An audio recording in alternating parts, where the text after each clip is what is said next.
Some stories are never truly finished. They live quietly in the minds of those who knew the victims, in the files of detectives who never stopped asking questions, and in the silence of unanswered rooms. True crime, at its heart, is not about darkness. It is about the search for truth, the need to say, this person mattered, this life was real, and what happened to them deserves to be known. Good evening, and welcome back to Mr. Sleepy Crime, a quiet corner of the night where real stories are told slowly, gently, and always with care. If you're joining us for the first time, welcome. We're glad the night brought you here. Before we begin, take a breath, drop your shoulders, unclench your hands, and let the weight of the day begin to fade. Tonight, we have 5 stories waiting for you. Cases that were once shrouded in mystery, confusion, and grief, until the truth, slowly and quietly, found its way to the surface. Each story will unfold at an unhurried pace, carried by the soft sound of rain and the comfort of a darkened screen, a space built for you to simply listen and rest. These are real cases, real people, real families, shared here with honesty and with the deepest respect. So settle in now, let the rain begin to fall, dim the lights, and let your body grow still. When you're ready, let's begin.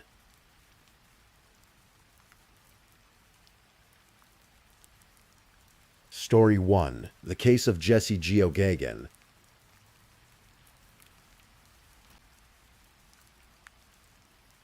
Tonight I want to tell you a story about a young man in a quiet Florida town who never made it home the way he should have. A story about betrayal and love gone terribly wrong, and the web of secrets that unraveled long after it was already too late. This is the kind of story that makes you hold your blanket a little tighter, the kind that lingers in that soft place between waking and sleep. Pensacola, Florida sits right at the far western edge of the state, so close to Alabama that you could almost miss it on a map. It is a Gulf Coast town with warm salt air and long flat roads that stretch out toward the water. The kind of place where people know each other's names, where neighborhoods bleed into one another, where the same faces appear again and again at the same gas stations and corner stores. Medford Avenue, in particular, sits in a quiet residential pocket of the city in a community called Montclair. The houses there are modest and close together. The kind of street where a car parked in front of the wrong house can be noticed, where sounds carry through open windows on warm autumn afternoons. It was on Medford Avenue, on a Saturday in late October of the year 2022, that everything changed. Jesse Allen Geoghegan was 26 years old when he died. Those who loved him will tell you, he was not a perfect man. He had his struggles. Just 3 days before he was killed, he had been arrested on drug charges and a vehicle theft accusation. His sister, Cheyenne Arnold, addressed those facts plainly, and with a kind of fierce, grieving honesty that only someone who truly loves a person can offer. He's a human, she said. He makes mistakes. His mistakes don't define him as a person. And then she said something that has stayed with people ever since. When he loved, she said, he loved with everything he had, and then some. Jesse had a big heart. The people who knew him understood that, in the complicated and imperfect way that people can carry both light and shadow at the same time. He was someone's brother, someone's friend. He was, on that October afternoon, simply a young man who had come home to collect some of his belongings. He was in the process of moving out. His sister told reporters that Jesse had been at her house just hours before he was killed. He had stopped by the way people do, the way you do when life is busy and you are in the middle of something and you have no reason to believe the afternoon will be your last. He had just been there, and then he wasn't.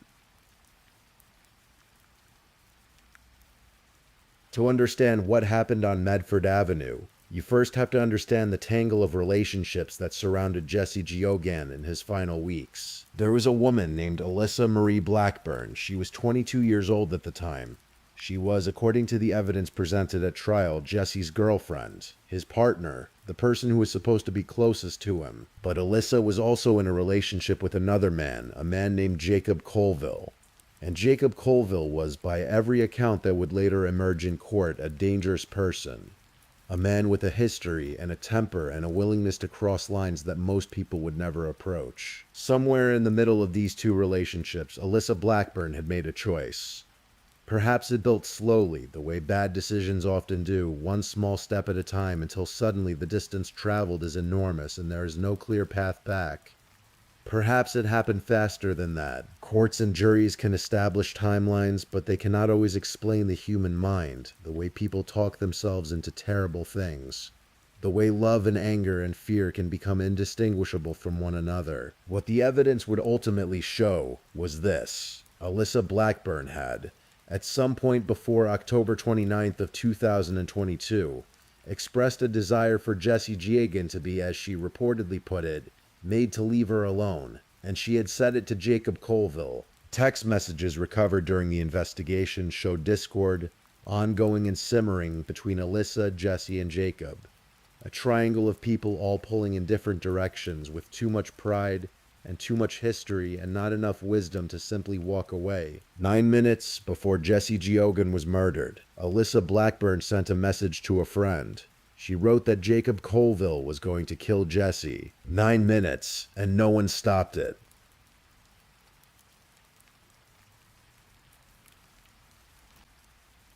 Afternoon of Saturday, October 29th, 2022, was ordinary in the way that awful days so often are, right until they aren't. Jesse was at the home on Medford Avenue. He had a friend with him, someone who had come to help him move some of his belongings. His sister had confirmed he was in the process of leaving the residence. It was the kind of task that takes a few hours, that requires help lifting and sorting and loading. Simple and mundane, and the sort of thing that gets done without ceremony. Earlier that day, there had already been a confrontation of sorts. According to the initial report, Jesse and the same friend had pulled up to the home at one point, and there was a black Toyota nearby. Jesse, in a moment of anger, had reportedly climbed onto the roof of that Toyota and broken the sunroof. The Toyota belonged to Jacob Colville. Colville drove away. It was an act of impulse, the kind that feels satisfying for exactly as long as it takes the other person to decide what to do about it. Jacob Colville decided. Later that afternoon, the black Toyota returned. What happened next was captured in its entirety on a digital video recording system inside the home. The surveillance cameras recorded everything from the moment the Toyota arrived outside to the last shot fired. Prosecutors would later describe what the footage showed as a search and destroy mission. That phrase, cold and military and precise, would become the defining description of that afternoon. It captures something important about the nature of what occurred. This was not a confrontation that escalated out of control. This was not a crime of passion in the impulsive sense. This was, according to the evidence, a planned operation. Alyssa Blackburn arrived at the home alongside Jacob Colville and a third man, a man named Lawrence Bonner Jr. She was, court documents state, armed with a black semi-automatic handgun. She entered the residence first. She went through the house, looking for Jesse. She did not find him. Jesse Giagan, hearing or sensing danger, had hidden. He had slipped into the closet at the back of his bedroom. In the darkened quiet of that small space, he waited, hoping perhaps that whoever had come would simply leave. Alyssa Blackburn exited the home. She told Colville and Bonner that Jesse was inside, and then Jacob Colville called Alyssa directly on her cell phone to confirm, to make sure, to close the last door of doubt. The call was confirmed later by records from Alyssa's cellular phone. Colville hung up, and then he walked back inside the house. The friend who had been with Jesse that afternoon was still present during parts of what followed. He would later tell deputies what he had witnessed and heard from inside that home. He heard 2 gunshots. Then he saw Jacob Colville walking backwards out of a room with 2 guns drawn. What came next, the friend described with the kind of terrible clarity that people who witness violence carry with them long after. Jesse Giagan had been found in that closet. He had been shot twice, and still, wounded, he did not fall immediately. He limped out of the bedroom bleeding from his leg and his chest. "Call 911, Jesse said. Those were among his last words. The words of a person who still believed there was a way to survive this. Jacob Colville shot him a few more times as he limped across the floor. Jesse fell, and then according to the report, Colville shot him 2 more times after he was already down. after he was already gone. Then Colville and Bonner walked out of the house, got into the black Toyota, and drove away. Jesse Geoghegan was transported to the hospital. He died from his wounds.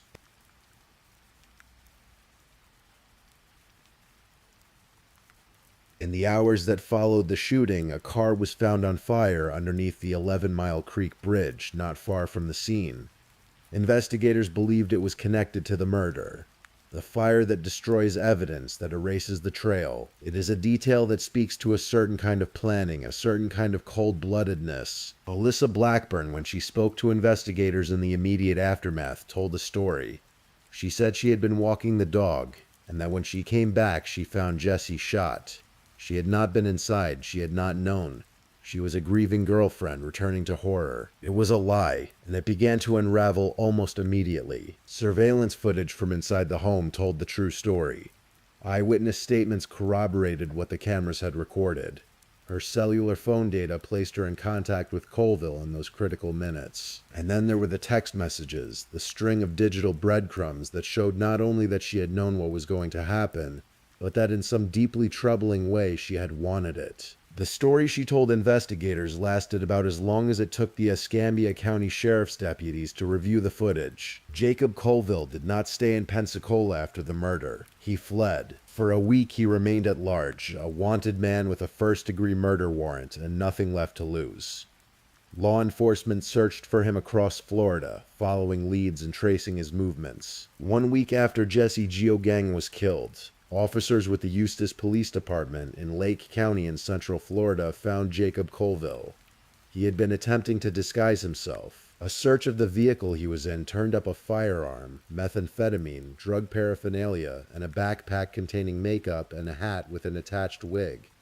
He had been using the makeup to cover his tattoos, the identifying marks that might give him away. He was arrested. He was charged with first-degree premeditated murder in the death of Jesse Geoghegan, along with additional charges of armed trafficking of methamphetamine, possession of a firearm by a convicted felon, and related offenses. Lawrence Bonner Jr. had already been arrested before Colville was found. He was charged as a principal to first-degree premeditated murder. Alyssa Blackburn was also indicted on the same charge. 3 people, 1 dead young man.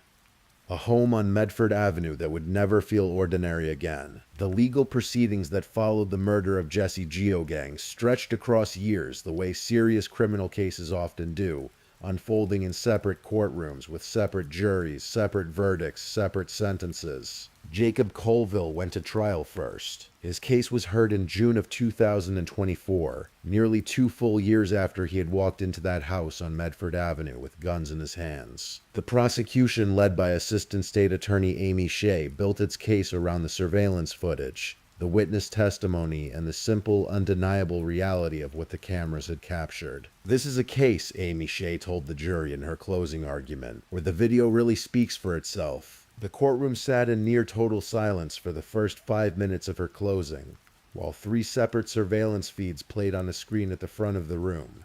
3 angles, 3 timestamps, 1 complete picture of everything that had occurred on that October afternoon. No narration was needed. It's blatantly obvious, she told the jury. The defendant goes to the victim's home armed to the teeth with the sole purpose and intent of shooting and killing Jesse Geoghegan. The jury found Jacob Colville guilty of first-degree premeditated murder. He was sentenced to life in prison immediately by Circuit Judge Coleman Lee Robinson. There would be no parole. There would be no second chance. Jacob Colville, who was 31 years old at the time of sentencing, would die in a Florida state prison. After the verdict, asked if he had any regrets, Colville reportedly said he did not regret it. Those words settled over the courtroom like something heavy and permanent.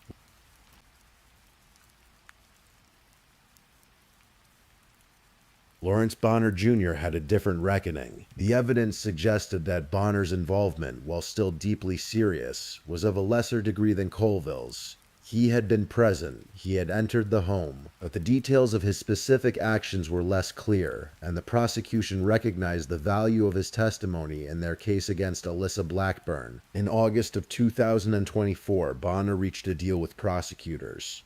He agreed to plead no contest to principal to second-degree murder, and he agreed to cooperate fully with the state, to testify. to tell what he knew on the record in open court. In exchange, his sentence was capped. He was sentenced to 5 years in prison, with credit for the time he had already served while awaiting trial, more than 1,046 days, which meant that in practical terms his time was nearly done. His plea agreement required him to provide, as the legal documents stated, truthful testimony at deposition and at trial regarding all facts and circumstances surrounding the death investigation of Jesse Geoghegan. He would wait behind bars until after Alyssa Blackburn's trial, and then he would walk into a courtroom and tell the jury what he knew. Nearly 3 years after Jesse Geoghegan was killed on Medford Avenue, Alyssa Marie Blackburn finally went to trial. The date was August 14th, 2025. She was 25 years old by then, years removed from the night she had carried a handgun into her boyfriend's house and told 2 men where to find him. She had spent those years on the other side of the courtroom from the inside, watching first Jacob Colville, then Lawrence Bonner face their own accountability. Now it was her turn. She was charged as a principal to second-degree murder under Florida law, which holds that a person can be found equally responsible for a crime if they participated in, assisted with, or encouraged it, regardless of whether they were the one who physically carried out the act. She did not have to have pulled the trigger to be guilty. She had done something, arguably more calculating than that. She had opened the door. The prosecution presented text messages, dozens of them, carefully extracted from Blackburn's phone, reconstructing the days and hours leading up to Jesse's death. The messages showed the discord, the jealousy, the mounting tension of a woman caught between 2 men and unwilling or unable to resolve it through any means other than the most irreversible one. They showed her telling Colville, in her own words, that she wanted Jesse to be made to leave her alone. They showed her, 9 minutes before Jesse died, telling a friend that Colville was going to kill him, and then the surveillance footage played again for a new jury. The same footage that had convicted Colville. Alyssa Blackburn entering the home, armed, searching, leaving, making the call. And then, from the other side of the front door, the sounds and images of what came after. The jury deliberated and returned a verdict of guilty. Alyssa Marie Blackburn was convicted of being a principal to second-degree murder. The sentencing hearing was held on October 8th, 2025, in front of Circuit Judge Amy Broderson. Before the judge handed down her decision, members of Jesse Geoghegan's family were given the opportunity to address the court, to stand in that room and speak into the record and say the things that had been accumulating inside of them for 3 years. Jesse's sister, Ashley Arnold, stepped forward. She spoke with the kind of quiet grief that goes beyond anger, the kind that has had years to settle into something permanent and unremovable. She told the judge that her brother's murder had changed everything, that the world was different now in a way it could never be undone, that Jesse had simply been trying to come home that day. Now that he's gone, she said, everything is different. He was just trying to come home that day, and now he's sitting on a shelf in my house. And then she said, with the weight of someone who knows exactly what they are losing by saying it, a whole part of me is gone. Another sister, Cheyenne, had spoken in the days after the murder, before any verdicts, before any sentences. I hope that you live with it every day of your life, she had said, about the people responsible. Now, 3 years later, the court was deciding whether they would. Judge Amy Broderson handed down her sentence. Life in prison without the possibility of parole. Alyssa Marie Blackburn would spend the remainder of her life in a Florida State Correctional Facility. She would not come home.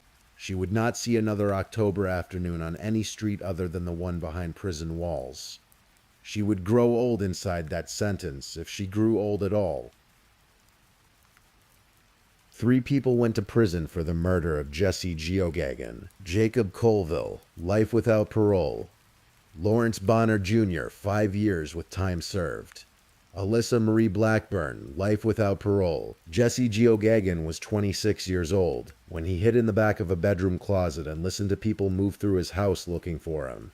He was 26 years old when he limped out of that room and asked someone to call for help. He was 26 years old when no help came in time. He had made mistakes. He had loved deeply. He had, in the hours before he died, spent time at his sister's house, the ordinary, unremarkable kind of time that families share without knowing it is precious until it is gone. His sister said he was going to come through her door one day and say it was okay. He never did. The surveillance footage from inside that house on Medford Avenue exists somewhere in an evidence locker, on a hard drive in the court record. The whole story is on it. The arrival, the search, the phone call, the final minutes, all of it preserved on a digital recording that nobody who watched it in that courtroom is likely to forget. Sometimes justice comes. Sometimes it takes 3 years and 3 separate trials and 2 sisters speaking into a microphone in a courtroom while a judge listens. Sometimes the evidence is all there, the texts and the footage and the witness accounts, and still it takes that long for the legal machinery to finish turning. But it turned.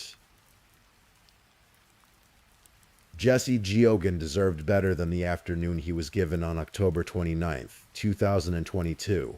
He deserved the chance to finish moving out of that house, to drive away, to begin whatever came next. He didn't get that chance, but the people who took it from him, they are no longer free. They will carry that October afternoon with them for the rest of their lives in a way they cannot put down or walk away from. And Jesse, complicated and human and deeply loved, is remembered. His sister keeps him on a shelf, and somewhere in the memory of the people who loved him, he is still coming through the door. That is the story of Jesse Geoghegan and the long road that carried everyone involved toward the only kind of ending available.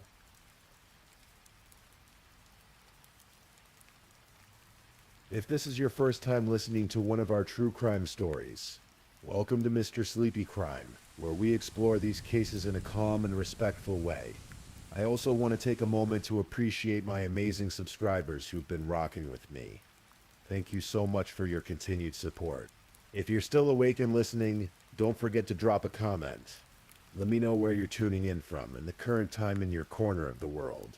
Or just say something to let me know you're still here. And if you haven't already, be sure to like this video and subscribe so you don't miss our next true crime stories for sleep. Now let's move on to our second story.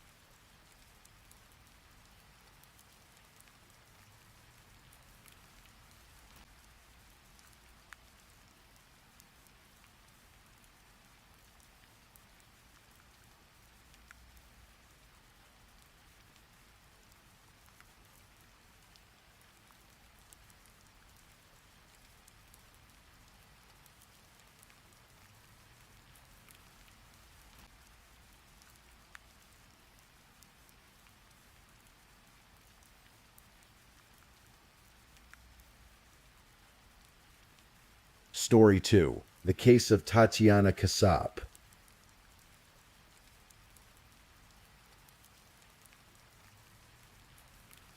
Tonight I am going to tell you a story, the kind that unfolds slowly like fog rolling in over a quiet Wisconsin neighborhood, where the houses all look the same and the lawns are trimmed and nothing, on the surface, ever appears to be wrong. This is a story about a mother, a woman who crossed an ocean, who built a life from almost nothing, who loved her son deeply, and who, on an ordinary winter evening, could not have known that the life she had so carefully constructed was about to come to a devastating, irreversible end. Her name was Tatiana Kassab, and this is her story.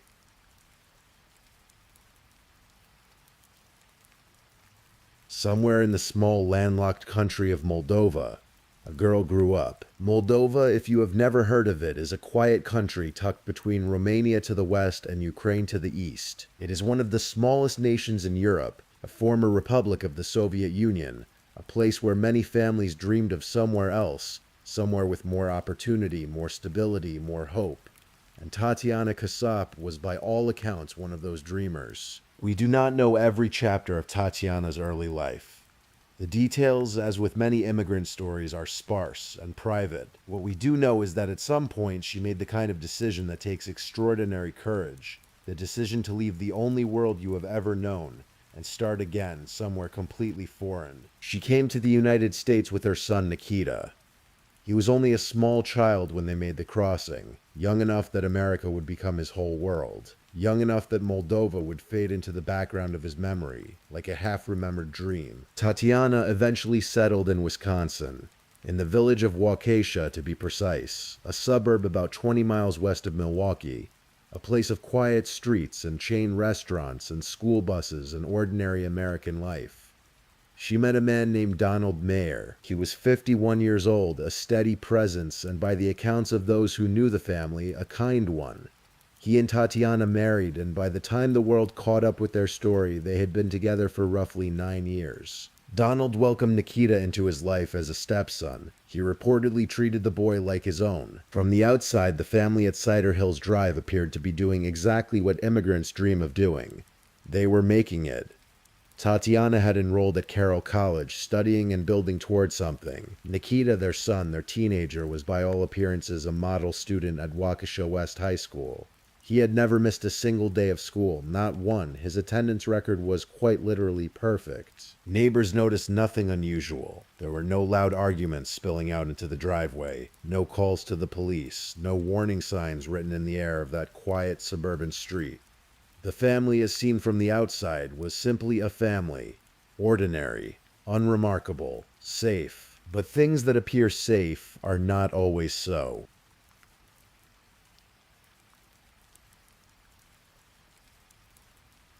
There is always a moment in these stories where we look back and ask ourselves, were there signs, were there things that might have told us, if only we had been paying closer enough attention, that something was very wrong? In Nikita's case, the answer is complicated. Nikita Kassup had told at least one friend that he had a happy childhood. He said it plainly, as a matter of fact, and there is no reason to disbelieve him entirely. Donald Mayer reportedly treated him well.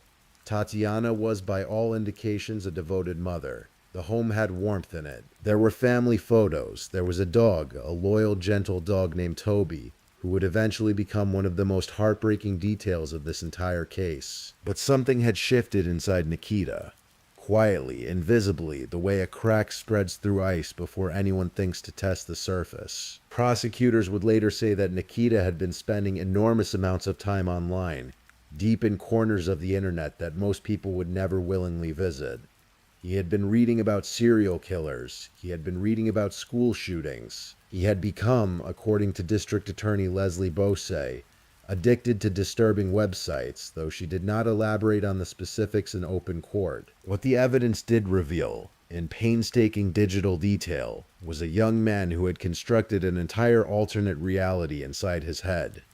A reality in which he believed himself to be part of a revolution, a soldier in a war that only he and a handful of strangers on the internet could fully see. He had been communicating through an encrypted messaging application called Telegram with at least one individual who spoke Russian.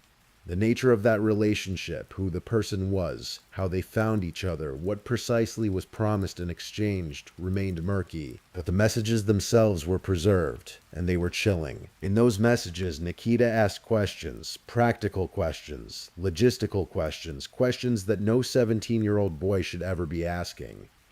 He asked how long he would need to hide before being moved to safety. He asked whether he would be able to live a normal life in Ukraine even after it was found out what he had done. He asked these questions as though the answer to them was only a matter of timing. He had also, investigators would discover, written a manifesto. 3 pages, single-spaced, rambling, and filled with the kind of hateful ideology that spreads like a virus through the darkest online spaces. The manifesto called for violence. It named a specific target. It spoke of revolution, of collapse, of saving what Nikita had convinced himself was worth saving. He had purchased, or was in the process of purchasing, a drone.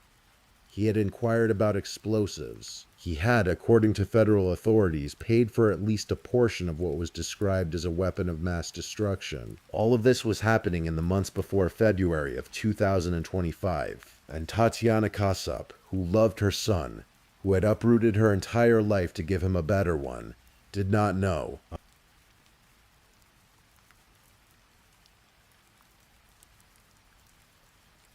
On February 11th, 2025, it was a Tuesday, Tatiana Kassup attended class at Carroll College. Security cameras would later capture her at a grocery store called Pick and Save on Sunset Drive that evening.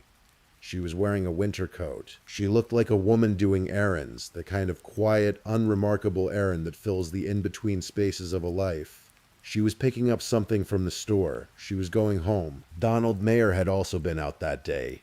He was captured on surveillance footage at a grocery store called Woodman's.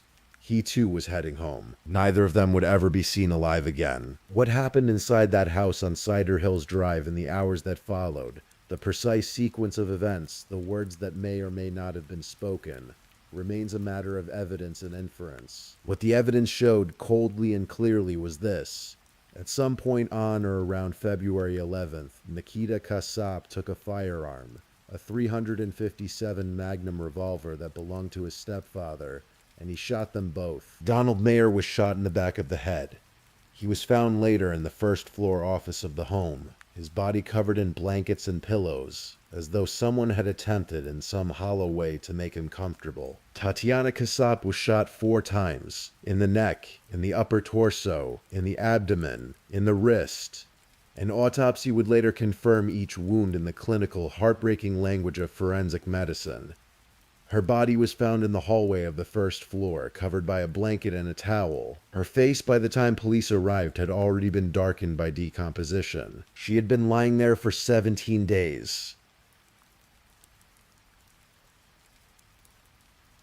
This is perhaps the part of the story that is hardest to absorb. After February 11th, Nikita Kasap did not leave. He stayed. He stayed in the house with his mother and his stepfather, with their bodies just down the hall and in the office, and he went about his days, or something that resembled his days. He sent emails to the school about his absences. He used Donald's bank debit card at locations around Waukesha, and then later at places further afield. He lit candles near his mother's body. He took photographs. Home security cameras mounted inside the house captured him moving through the space during those 17 days. Investigators reviewed the footage later and found him entering the rooms where the bodies lay. In one recording, he can be heard speaking. He says, in a tone that investigators described as disturbingly casual, that he could see the rotting body. He said it plainly, almost conversationally. He had also, in the days immediately following the murders, continued to submit schoolwork electronically. One assignment was submitted the day after the killings. The digital timestamp sitting there quietly like a record of something deeply, deeply broken. He sat with what he had done. He lived inside it. And then, on February 23rd, 12 days after the murders, he packed the car. He took Donald's Volkswagen Atlas. He took the .357 Magnum. He took $14,000 in cash, jewelry that belonged to his parents, their passports, their driver's licenses. He took Toby, the family dog, and he drove. He drove through Illinois, through Iowa, through Nebraska, through Wyoming, through Colorado. He drove west and south, a 17-year-old boy with a gun on the passenger seat and the weight of what he had done somewhere behind him on the highway. Meanwhile, in Wisconsin, the silence was becoming impossible to ignore. Judith Mayer, Donald's mother, had not been able to reach her son or Tatiana for weeks. She told investigators later that she had been confused and hurt. She thought perhaps they were angry with her. She had received a handful of suspicious messages from Donald's phone on February 23rd. Messages that did not quite sound like Donald. Messages that felt off in a way she could not entirely articulate. But she did not know what to do. She waited. She wondered. Nikita's school had also noticed. He had not appeared for 2 weeks. That was extraordinary for a student with a perfect attendance record. Someone made a call. On Friday, February 28th, 2025, at 9:44 in the morning, the Waukesha County Communications Center received a call requesting a welfare check on a family residing in the village of Waukesha. Police officers arrived at the house on Cider Hills Drive. From the moment they stepped onto the property, something was wrong. The smell reached them before they reached the door. That particular, unmistakable smell that law enforcement officers know and that no one else ever wants to know. The odor of decay, as the official documentation would later describe it, neutral and clinical. 2 words that do not come close to capturing what it means to stand at the threshold of a house where 2 people have been dead for 17 days. Inside the hallway, beneath a blanket and a towel, they found Tatiana Kasap. Her face was blackened, dried blood had pooled and dried on the floor around her. She was wearing the same winter coat she had been wearing in the grocery store footage from February 11th. Officers returned later with a warrant. In the first floor office, buried under blankets and clothing, they found Donald Mayer. Items throughout the home had been strewn and overturned, consistent with someone having searched the house, looking for money that might be hidden in various places. Artwork had been removed from the walls, drawers had been emptied. The family dog was gone. The car was gone. Nikita Kasap was gone, but not for long.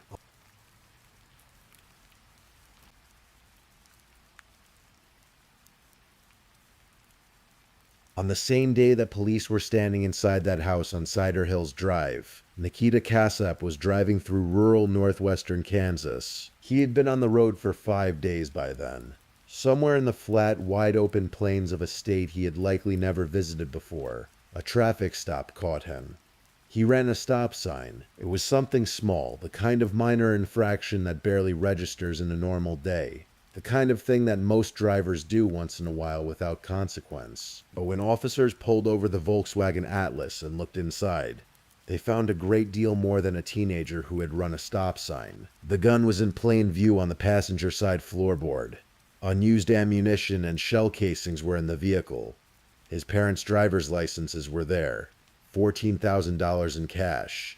Jewelry, passports, and Toby the dog sitting in the back seat alive and unharmed. The most innocent passenger in what had become one of the most disturbing cases Wisconsin had seen in years. Nikita Kasap was arrested on February 28, 2025. He was 17 years old. He was taken into custody without incident. Investigators seized Nikita's cell phone and other electronic devices, and what they found inside them painted a picture that had been forming quietly for months. The telegram messages came first. Messages in Russian exchanged between Nikita and at least one unknown individual. Messages from January of 2025 in which Nikita asked how long he would have to hide before being relocated. Messages in which he asked, in plain and practical terms, whether he would be able to live a normal life in Ukraine once what he had done became known. Then there were the images. Investigators found photographs of a 3-page document on his phone. It was a manifesto. It referenced Adolf Hitler. It contained anti-Semitic language. It called for the assassination of the sitting president of the United States and possibly the vice president, framing the act as a catalyst for political collapse. It spoke of saving the white race. It spoke of revolution. One excerpt from the manifesto read, "In the cold, breathless logic of a radicalized mind, that removing the president was guaranteed to bring chaos, and that chaos was the point." He had titled another document, recovered on his devices, something along the lines of, "Accelerate the collapse." Federal authorities also found evidence that Nikita had paid for, at least in part, a drone and explosives described in search warrant filings as a weapon of mass destruction. The killings of Tatiana and Donald, according to federal investigators, appeared to have been a means to an end, a way to obtain the financial resources and the freedom necessary to carry out a much larger plan. Classmates who were interviewed by police added more pieces to the picture. One told investigators that Nikita had spoken openly and repeatedly about wanting to kill his parents. She said she had not believed him. She had told him to get help. She had tried to talk him out of it. She said he had told her he had a happy childhood, but that he wanted to know what it felt like to not exist. Another classmate told police that Nikita had mentioned being in contact with someone in Russia, and that he had spoken about plans to overthrow the United States government. These conversations had happened before February 11th. The warning signs had been there. And yet, as is so often the case in these stories, they were dismissed as jokes, as teenage dark humor, as the kind of dramatic thing that teenagers sometimes say and never mean. Sometimes they mean it.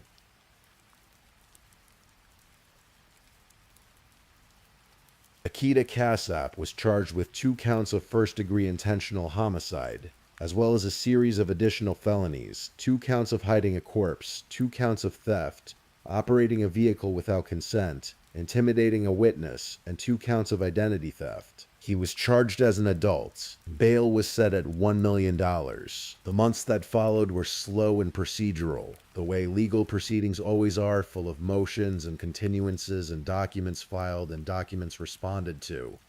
Nikita sat in a courtroom and trembled. He was 17 and then 18, aging through his incarceration as the case moved toward its inevitable conclusion. In January of 2026, Nikita Kasap entered a guilty plea. 2 counts of first-degree intentional homicide.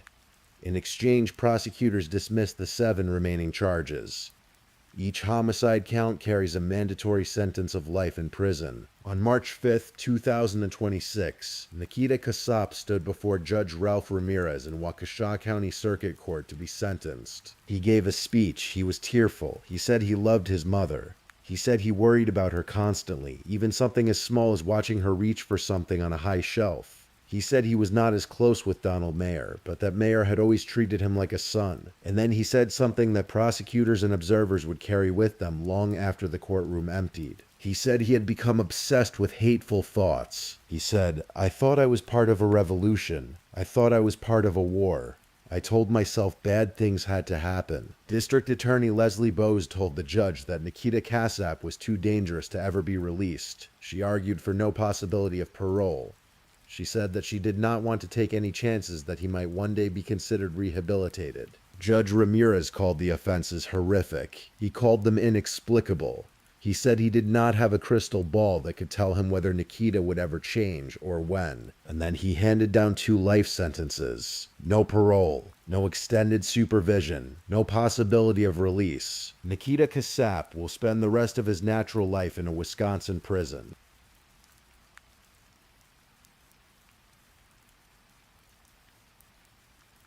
Let's slow down here for just a moment, because in all of the noise of this case, in the manifestos, in the telegram messages, in the federal investigations, in the courtroom proceedings, it is easy, far too easy, to let Tatiana Kasap fade into the background, to let her become a detail in her own son's story, to let her become a victim in a headline rather than a person in a life. But she was a person, she had a life. She was 35 years old.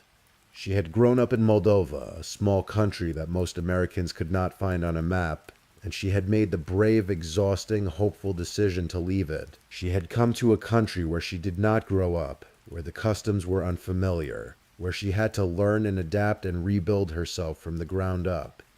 She had done it with a small child in her arms. She had enrolled in college at an age when many people have already decided that their formal education is behind them. She was building something, she was reaching for something on a high shelf, as her son once said, and he was watching her do it. She had a husband who loved her. She had a dog. She had a home. She had friends and family somewhere who would spend the rest of their lives carrying the weight of how she died. The particular, unbearable weight of knowing that the last image captured of her was a grocery store surveillance photograph. A woman in a winter coat doing an errand on a Tuesday evening. She had a mother, listed in court records as living in Italy now, who would ultimately become the heir to whatever remained of Tatiana's estate, because Wisconsin law sensibly does not allow a killer to inherit from their victim. Tatiana Kasap deserved more than the story she was given. She deserved to finish her degree. She deserved to grow old with Donald. She deserved to watch her son become something other than what he became. She deserved to be the hero of her own story. Instead, she is the victim in his. And that is the cruelest thing about this case. Not the manifesto, not the extremist ideology, not even the cold, calculated planning of the crimes. The cruelest thing is simply this. A woman who gave everything she had to build a safe life for her son died at his hands in her own home on an ordinary Tuesday evening in February. The world is full of stories like this one. Stories that do not have satisfying endings. Stories that leave questions unanswered and hearts unhealed. Stories where the wrong people suffer, and the people who should have been protected were not. But there is something worth carrying with you from this story, even as you drift toward sleep. The people who loved Tatiana Kasap, her mother somewhere in Italy, Donald's mother Judith, the friends and classmates and neighbors who knew them, they are still here, still carrying her, still remembering who she was before the worst night of her life. Tatiana crossed an ocean. She rebuilt herself. She loved fiercely, and she hoped deeply, and she worked hard, and she showed up to class on February 11th, just like she always did, because she was the kind of woman who showed up. That is who she was. Not a headline, not a victim, not a detail in someone else's darkness. She was a woman in a winter coat, reaching for something just out of reach, still trying. If you're still awake and listening, check whether you've left your little goodnight comment. I always check your comments before I sleep too. And if you haven't already, don't forget to like this video and subscribe so you don't miss our next true crime stories for sleep. Meanwhile, let's move on to our third story.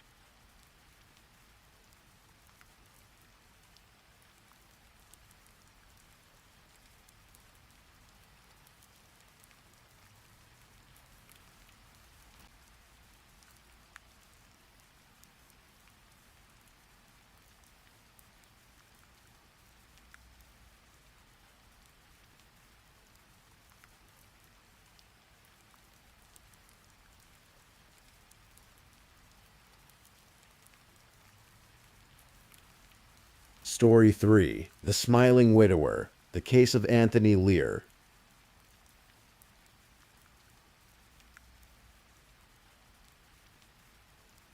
Tonight, I am going to tell you a story. A long, slow, carefully told story, drawn from real events, from real people, and from a small island city on the other side of the world, where the night was just as quiet and the streets were just as still as the one you are resting in right now. This is a story about ambition, and about failure, about a marriage that crumbled slowly, like old plaster from a tired wall, about a man who smiled when he should have wept, and who in the end let someone else carry the weight of a decision that was entirely his own. It is a story about a teenager who wanted nothing more than a friend, and found instead something far darker. And it is at its heart a story about the moment when ordinary lives tip quietly into something no one can take back. You do not need to follow every detail with sharp attention. Let the words drift to you like the sound of rain on a rooftop. Let the story carry you. Take a slow breath in and let it go.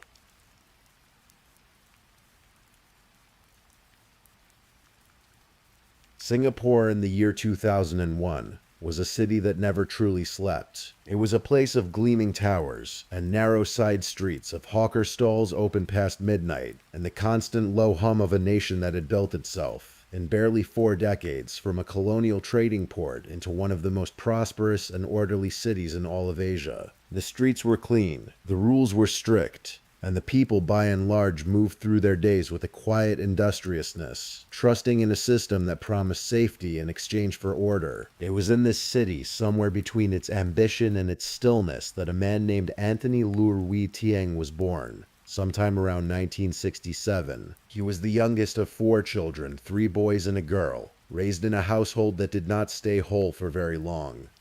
His parents divorced when he was still a child, still soft enough for the fracture to leave a mark, and by most accounts, the young Anthony grew up feeling somewhat adrift. Not violent, not outwardly troubled, just quietly, persistently disconnected from the family around him. He was an average student, the kind who passes through school without leaving much of an impression, studying at River Valley English School and later Thompson Secondary School, before enrolling in a polytechnic for higher education. But even that chapter closed early. His father, who had been paying his fees, eventually refused to continue, and Anthony, without the support or the means to carry on, dropped out in his very first year. He completed his national service, as every young Singaporean man was required to do, and then, rather than leaving, he stayed on. He signed with the Singapore Armed Forces and served for several more years, eventually rising to the rank of second sergeant. Those years gave him structure, a routine, a set of walls to live inside. But when he finally resigned and stepped back into civilian life, the walls came down with him. He tried business. He tried several businesses, in fact, with the kind of restless energy that comes from a man who has too many ideas and not enough patience to grow any single one of them. A graphic design studio, a publishing venture, a modeling agency, each one launched with hope, and each one in time folded quietly into debt. By the late 1990s, Anthony Lear was carrying a financial burden heavy enough to bend a person. But through all of that, through the failures and the mounting debt and the uncertainty, there was one thing that had felt for a while like solid ground. Her name was Annie. Annie Leong Wai Mun was 15 years old the first time Anthony Lear saw her. He was 19, and they met through their church in the way that young people in Singapore often did in those years, through community, through shared spaces, through the ordinary proximity of a Sunday morning in a familiar pew. She was young and quiet, and there was something about her that drew him in. He was older and seemed to know things, seemed to have a sense of direction that she perhaps admired. They began a relationship that lasted 5 years before they married in 1995, when she was 24 and he was around 28. On the face of it, it seemed like a beginning, a real one. They had a daughter together, born on the 13th of April, 1997. A little girl who became, by all accounts, the most uncomplicated thing either of them had ever loved. But behind the front door of their flat, the life they were living was far from calm. Anthony, almost from the beginning, was unfaithful. He had an affair with a woman named Berlinda Ho Wei Lin, a relationship that stretched over 3.5 years. At some point, inexplicably, he allowed Berlinda to move into the flat he shared with Annie and their young daughter. Annie discovered the affair. Anyone who has ever had something precious damaged by someone else's carelessness will understand, in some quiet part of themselves, the particular kind of exhaustion that follows that discovery.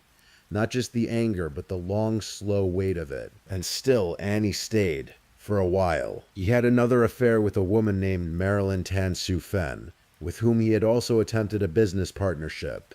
That ended in the same pattern as everything else Anthony touched, in debt and disappointment and a slow drawing away. Annie, through all of this, had been holding things together with quiet, steady hands. She had left her bank job to help Anthony with one of his businesses. She had used their savings to settle his debts. She had tried again and again to stand beside a man who kept pulling the floor out from under her. In October of 1999, she finally left. She packed up herself and her daughter and moved in with her mother, settling into a Housing Development Board flat in Hugang Avenue 9, on the northeastern edge of the island. It was a small flat, a modest address, but it was hers, and it was honest, and it was safe. The separation, however, did not bring Anthony Lehr any peace, quite the opposite. In August of 2000, around a year after Annie left, Anthony's publishing business collapsed entirely. He was staring down near bankruptcy. The weight of it, the shame of it perhaps, pushed him to a desperate act. He attempted to take his own life by swallowing a large number of sleeping pills and was hospitalized. When Annie heard, she came. She went to him because that is the kind of person she was, and for Lehr, her presence in that hospital room felt like a sign. He believed, or perhaps chose to believe, that the marriage was not over. But Annie did not return to him. She had come out of compassion, not reconciliation. And in February of 2001, she filed formally for divorce. The divorce filing set two things in motion. The first was the legal process, the custody arrangements, the division of assets, the sale of their jointly owned flat. The second was something far darker, stirring quietly inside Anthony Lehr, something that the divorce papers had lit like a slow fuse. He knew he would likely lose custody of his daughter. His debts made that almost certain, and the flat, once sold, would be divided between them, leaving him less than he needed to stay afloat. The life he had imagined, or perhaps the control over a life he had imagined, was slipping entirely beyond his reach. And so Anthony Lehr began to think about a way to keep it all.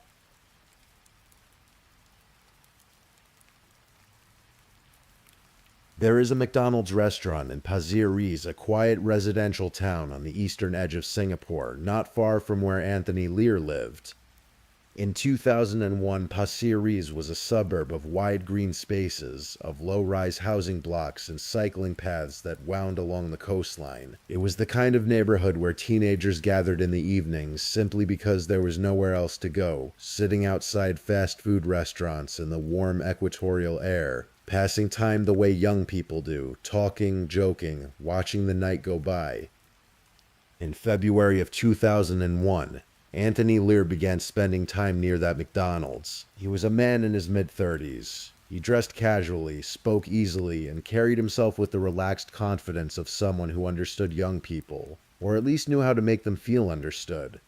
He struck up conversations with a group of teenage boys who gathered there regularly. He played the mentor. He bought them things. He listened. He laughed at their jokes and shared his stories, and before long, the boys began to see him as something of an older friend, a guide, a figure of easy authority. There were 5 of them, broadly speaking. There was a 16-year-old dropout named Gavin Jin Wei. There was a 22-year-old named C.T. Za Hao. There was a 19-year-old named Kong Ka Chung. There was a 17-year-old named Vikneswaran Krishnan who went by Vic, and there was a 15-year-old secondary school student, a quiet boy with an IQ of 93, described by those who knew him as simple-minded and trusting. For the purposes of his protection, the courts would later name him only as Z, and Z is what we will call him here. At first, the conversations were ordinary enough, the kind of easy wandering talk you have with a group of teenagers on a warm evening. But then, quite deliberately, Anthony Lehr began to introduce a different subject. He started asking the boys if they would dare to kill someone. He framed it as a game at first, as a hypothetical, the way a provocateur might. He asked how much it would cost. One boy said $1 million, Gavin said 100,000, TZE Howe said 100. The others gave various amounts. Lehr said he agreed to the $100,000 figure.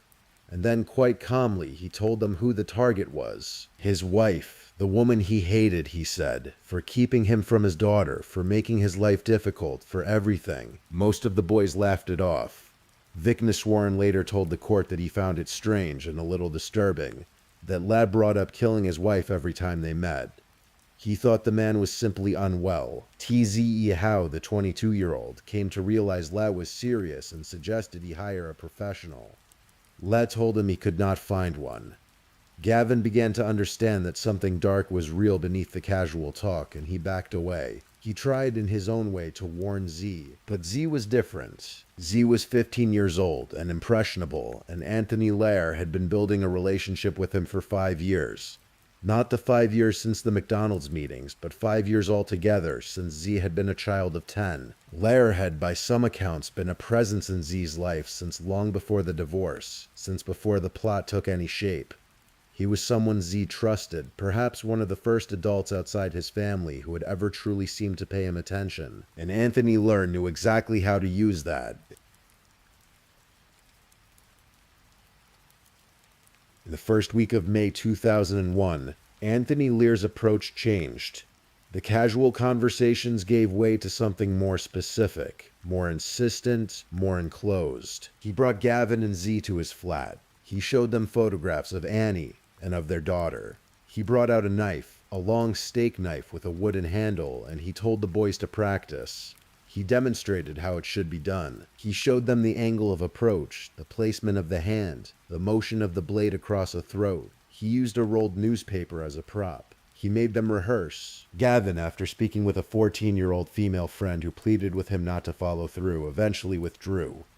He told Z to back out as well. He was worried. He could see what was happening. But Anthony Lair was not finished with Z. After Gavin pulled away, Lair turned his full attention to the 15-year-old. He pushed harder. He called Z repeatedly on his mobile phone. He reminded him of the money, 100,000 Singapore dollars, enough to change a young life entirely, at least in the imagination of a 15-year-old who did not yet understand what money truly cost. He promised Z a share in his company. He told the boy that he was chosen, that he was trusted, that he was special. And then, when the gentler tools stopped working, he reached for darker ones. He threatened Z. He told the boy that if he did not carry out the killing, he, Anthony Lair, would take Z's life instead. And not just Z's life. He threatened the lives of Z's parents, his siblings, the people the boy loved most in the world. He told Z that he would harm them if Z did not do as he was told. Z was 15 years old. He was not a violent child. He had no history of aggression, no criminal record, no darkness in him that had ever surfaced before this.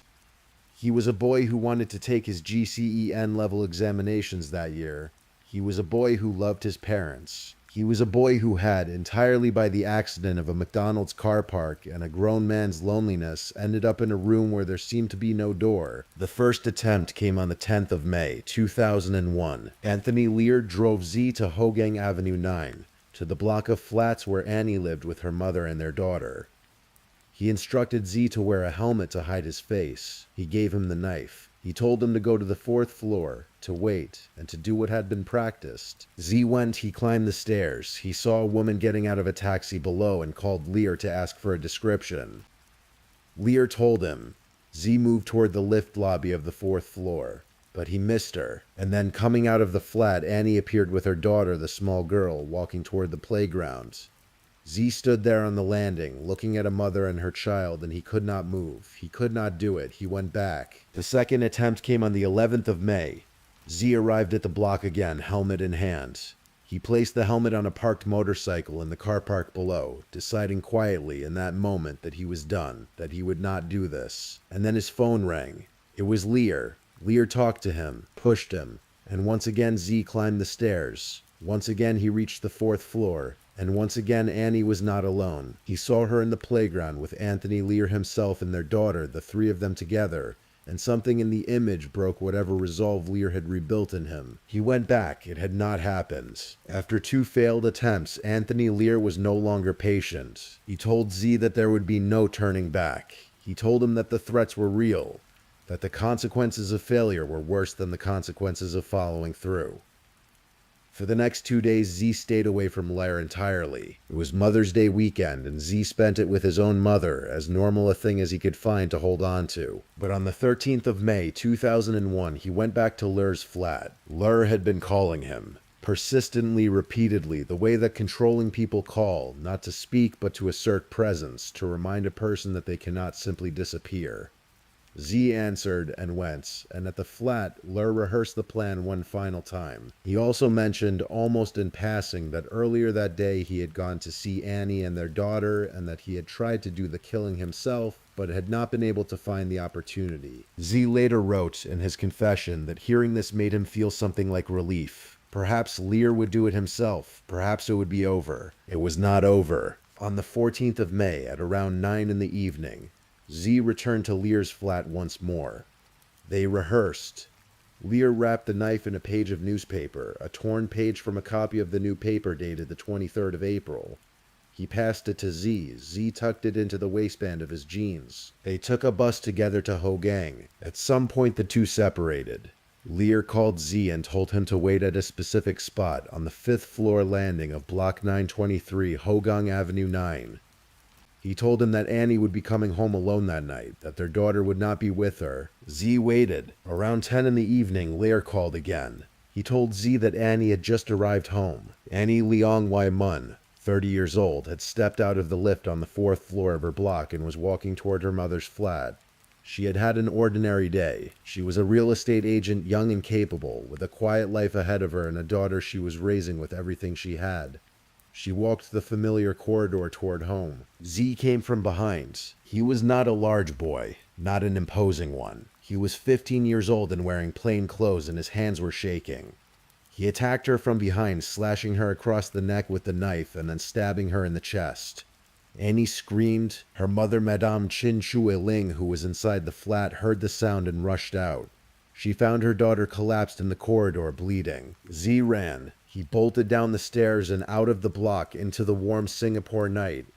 He took a taxi toward the beach with the knife still wrapped in its torn newspaper, and he disposed of it somewhere in the water. And on the way, sitting alone in the back of that taxi with the sounds of the city passing by outside the window, he began to cry. He would later write that he regretted it, even then. That he wished with everything inside him that he had never known Anthony Lear. Annie Leong was taken to Tan Tock Seng Hospital. She died from her injuries hours later. She was 30 years old. Her daughter was 4.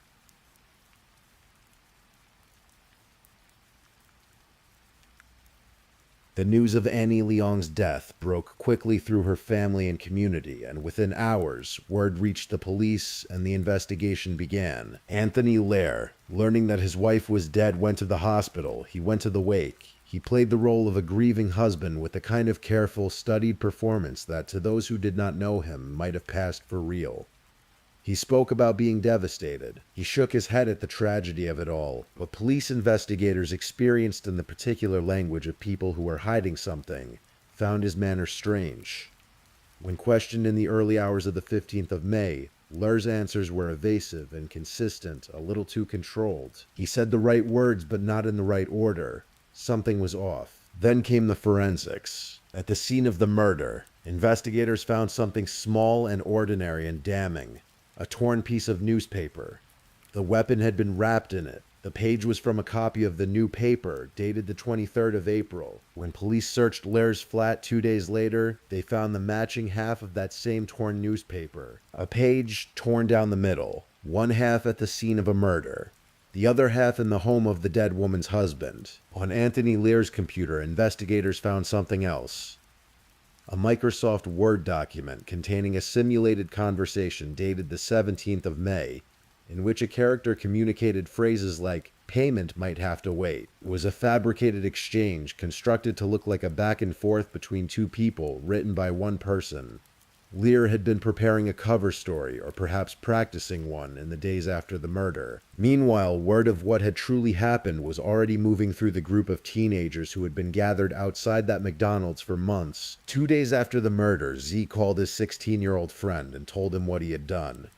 The friend, frightened, eventually told others. By the 18th of May, Z was in police custody. He gave his confession within the hour, a long handwritten account, steady in its detail, full of grief. He described everything. He described Lear's flat and the rehearsals and the knife wrapped in newspaper. He He described the bus ride and the phone calls and the feeling of standing on that staircase landing and waiting for a woman to come home. And he described Anthony Lear. Later that same day, Anthony Lear was arrested and charged with abetment of murder. The trial of Anthony Lear and the boy known as Z opened on the 19th of November, 2001 in the High Court of Singapore. It was heard before Judicial Commissioner Tay Yong Kwang, a precise and deeply thoughtful jurist who would go on to become one of Singapore's most respected judges.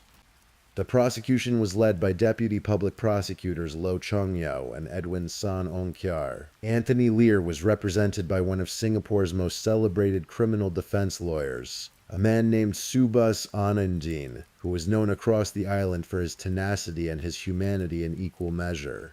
Z was represented by Edwin C. Lee Ming and Peter Ong Lip Cheng. The courtroom was packed. Singaporeans followed this case the way they followed few others, not out of morbid fascination alone, but out of a kind of stunned disbelief. A man had convinced a 15-year-old child to kill his wife.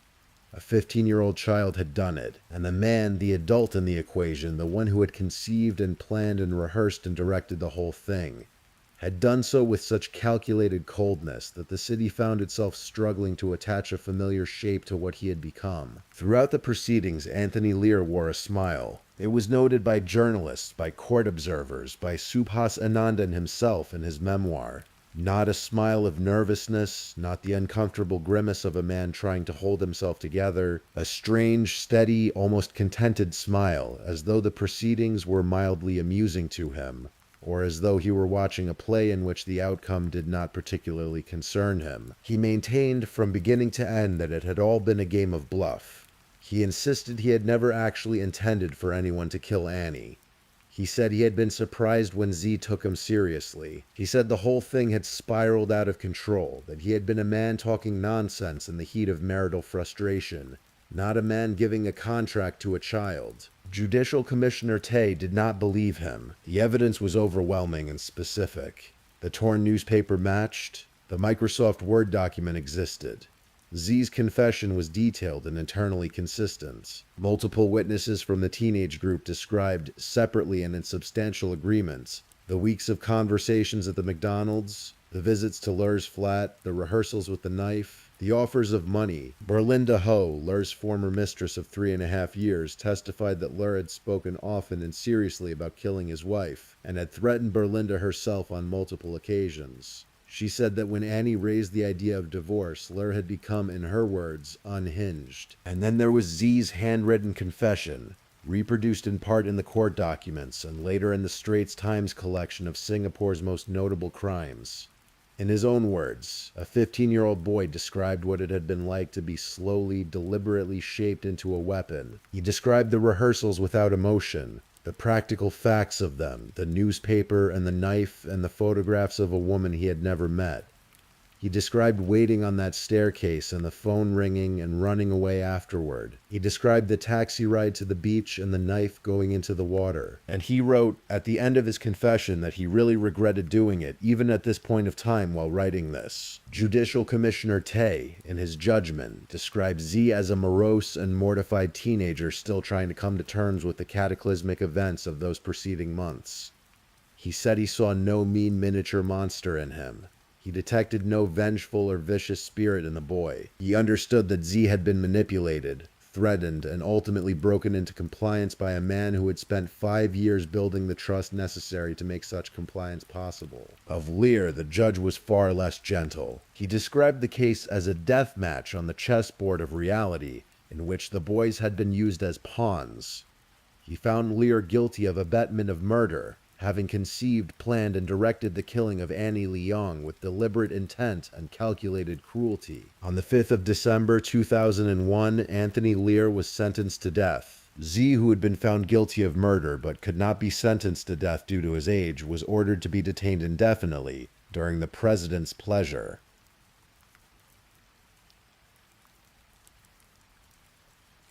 Subhas Anandan, Lur's defense lawyer, filed an appeal against the death sentence. It was heard before 3 of Singapore's most senior judges in the Court of Appeal: Chief Justice Yong Pung Hao, Judge of Appeal Chow Hick Tin, and High Court Judge Tan Lee Meng. On the 4th of March 2002, the appeal was dismissed. Ler then filed a clemency petition with the president of Singapore. That too was rejected. In the weeks between his failed appeal and his scheduled execution, Anthony Ler made one final gesture to his lawyer.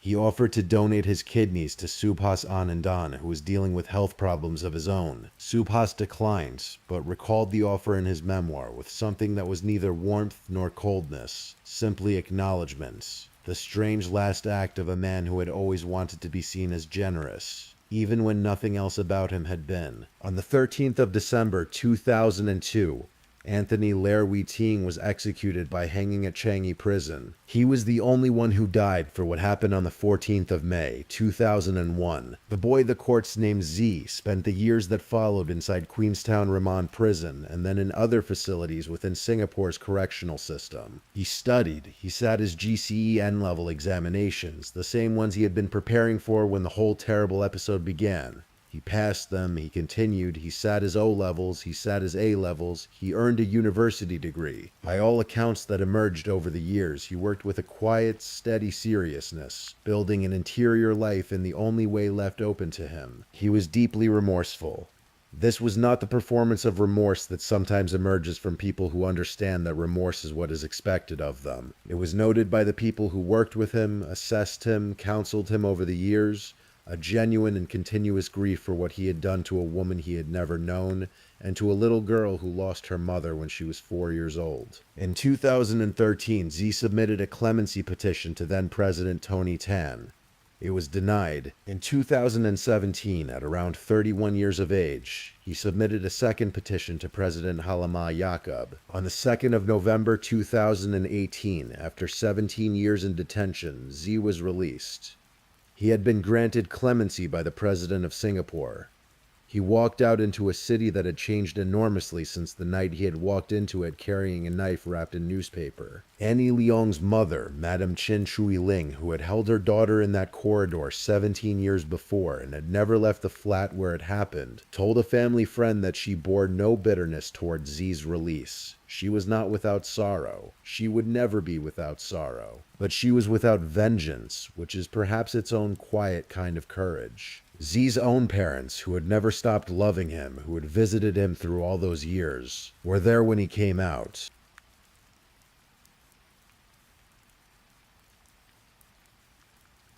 Annie Leong's daughter was 4 years old when she lost her mother. Her name has never been made public. She has been protected deliberately and carefully by the system that handled her parents' case and by the family that raised her. She grew up in the care of people who loved her. She grew up, presumably, knowing what had happened and growing old enough at some point to understand it. There are things the public record does not contain. We do not know what it was like for her, as a child and then a young woman, to carry the knowledge that her father had arranged the death of her mother.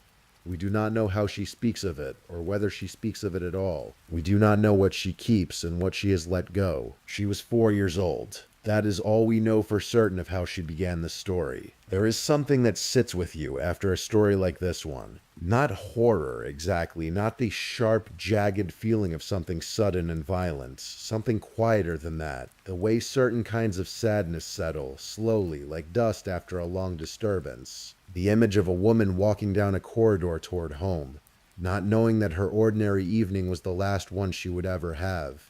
The image of a 15-year-old boy sitting in the back of a taxi, crying, already understanding the full enormity of what he had done and could never undo. The image of a 4-year-old girl, too young to understand, too old to escape the shape that day would leave on the rest of her life. And the image, somehow the most difficult of all, of a man in a courtroom, smiling. Anthony Ler was not a monster in the cinematic sense. He was not a figure of obvious menace. He was a man who failed at business and at fidelity and at honesty and at the small steady work of being a decent person, and who, when the consequences of those failures came toward him in the form of a divorce and a custody hearing and a flat sale, decided that the simplest solution was to remove the person who represented the problem.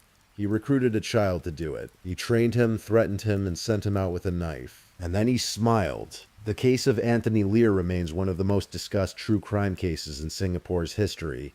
one of the 25 cases selected by the Straits Times as having most profoundly shaken the nation since its independence in 1965. It has been reconstructed in television documentaries, dramatized in crime series, written about in legal journals, and revisited each time Singapore examines the question of what it means to hold a person accountable for a crime they planned but did not physically commit. The answer in this case was clear. Anthony Lear wrote the murder, as the judge put it, with all the precision of a man who understood what he was doing. The fact that someone else's hands held the knife did not diminish the authorship. And now the story is told. You can let it settle, slowly, somewhere at the back of your mind, with all the other stories you carry. The facts of the world, the complexity of people, the strangeness of lives that begin so ordinarily and end so differently from the way anyone imagined.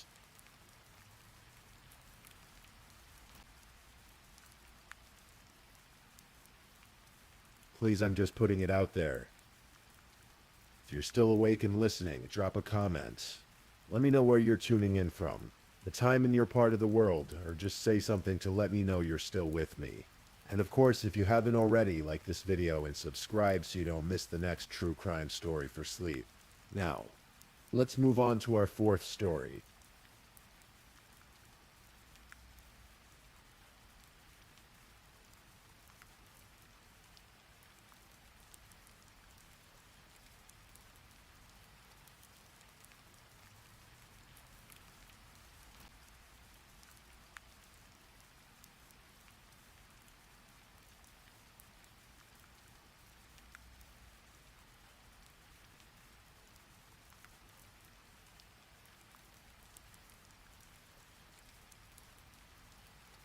Story 4. The Girl Who Never Made It to School. The Murder of Madeline Soto.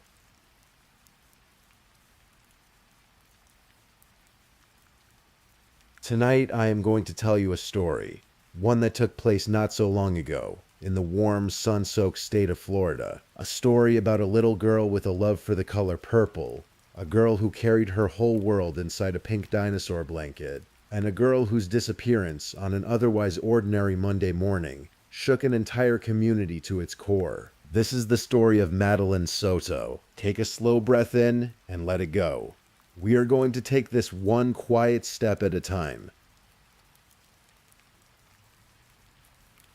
Madeline Sophia Soto was born on the 22nd of February in the year 2011 in the state of Florida. She was known to almost everyone who loved her simply as Maddie. She was a 7th grader at Hunters Creek Middle School, a school nestled in the community of Kissimmee, Florida, not far from the glittering lights and towering castles of Walt Disney World. Kissimmee is a place that carries a certain kind of magic in the air, a place where tourists flood the roads and the warm Florida sun seems to drape itself over everything in a golden haze. It is a place where the extraordinary and the ordinary exist side by side, where the mundane moments of everyday life play out in the shadow of something larger, something louder. Maddie lived in that in-between space, in a condominium off Hoagland Boulevard, in a life that was quieter and more complicated than most people knew. Maddie had turned 13 years old just 4 days before everything changed. On the 22nd of February, 2024, she had celebrated her birthday, and then on the 25th, a Sunday, she celebrated again with family. By all accounts, it was a happy occasion, a rare, uncomplicated kind of joy in what had often been, for her, a complicated home life. Maddie was a child with energy, with a vivid inner world, and with the kind of quiet, searching eyes that belong to children who have seen more than they should. She had been diagnosed with ADHD and was known to be a bit forgetful, a bit scattered in the gentle, endearing way of many 13-year-olds. She loved the color purple. Her iPhone was purple. She owned a pink dinosaur blanket that she curled under at night. She had friends at school, friends she texted and confided in, and she had dreams, quiet, adolescent dreams that she whispered to those friends in the way that young girls do. In one of those whispered conversations discovered later by investigators scrolling through her phone, Maddie had told a friend that when she turned 18, she wanted to live in the woods. It was an offhand comment, perhaps a fantasy, perhaps a longing, perhaps just the kind of thing a young girl says when she wants to feel free. It would become, in the days after her disappearance, one of the small, heartbreaking details that investigators would cling to searching for meaning in every word she had ever typed. Maddie lived with her mother, Jennifer Soto, in a 4-bedroom condominium. The apartment was shared with at least 2 roommates, and from time to time with Jennifer's long-term on and off again boyfriend, a man named Stephen Michael Stearns. Despite the size of the apartment, Maddie did not have her own bedroom. She slept in the living room, behind a flimsy partition that separated her makeshift space from the rest of the communal area. Her pink blanket, her purple phone, a small corner of a busy, crowded world. Her friends at school would later say that Maddie often came to class with redness around her eyes, that she had arrived crying on more than one occasion, visibly upset about things at home. She was a child navigating waters that were far too deep for someone her age, in a household that carried its own invisible currents of tension and uncertainty. And at the center of all of it, moving quietly through the background of her life for years, was Stephen Stearns. Stephen Michael Stearns was born on the 25th of April in the year 1986, which made him 37 years old at the time of the events in this story. He had been in a relationship with Jennifer Soto for several years, the kind of on and off arrangement that never quite ended and never quite committed, that drifted back and forth depending on circumstance and need. By many accounts, Stearns was not a man who presented as obviously dangerous. He was not someone who announced himself. He was simply, quietly there, lingering at the edges of family life, present enough to be familiar, distant enough to remain unknowable. He had no steady employment at the time. He slept a great deal, according to people who knew the household. Both he and Jennifer, friends and family would say, were prone to low periods, to days where the weight of the world seemed to press them both flat, and when one of them suffered, the other often sank alongside them. Stearns' own parents, when later interviewed by investigators, did not hide their concerns about their son's relationship with Jennifer. They disapproved of the pairing, citing what they described as drug use and Jennifer's ongoing struggles with depression and anxiety. They worried, they said, that the two of them dragged each other down. Stearns' father went further, suggesting that the dynamic between his son and Jennifer was unhealthy, that when one of them was struggling, they pulled the other deeper into darkness rather than lifting each other up. And yet, despite all of this, despite the tension and the instability, Stearns remained in that household. He had a room of his own on the upper floor of the condominium, while Jennifer slept downstairs. And Maddie, behind her partition in the living room, was somewhere in between. What investigators would later uncover about the years that Stearns spent in that household is almost impossible to describe without the weight of it pressing down on every word. Because the abuse that Maddie suffered at his hands did not begin in the weeks before her death. It did not begin the year before, or the year before that. According to the evidence eventually recovered from Stearns' phone and from his Google Drive account, the sexual abuse of Madeline Soto had begun when she was just 8 years old. 8 years old. For approximately 5 years, this child had been victimized in the place she was supposed to call home, by a man who was supposed to be a trusted adult in her life, by her mother's partner, the person who was sometimes described, by Jennifer herself, as someone who treated Maddie like a daughter. The full weight of that betrayal is something that does not arrive all at once. It settles slowly, like the kind of cold that creeps in not through a gust of wind, but through the slow, persistent chill of a long winter night.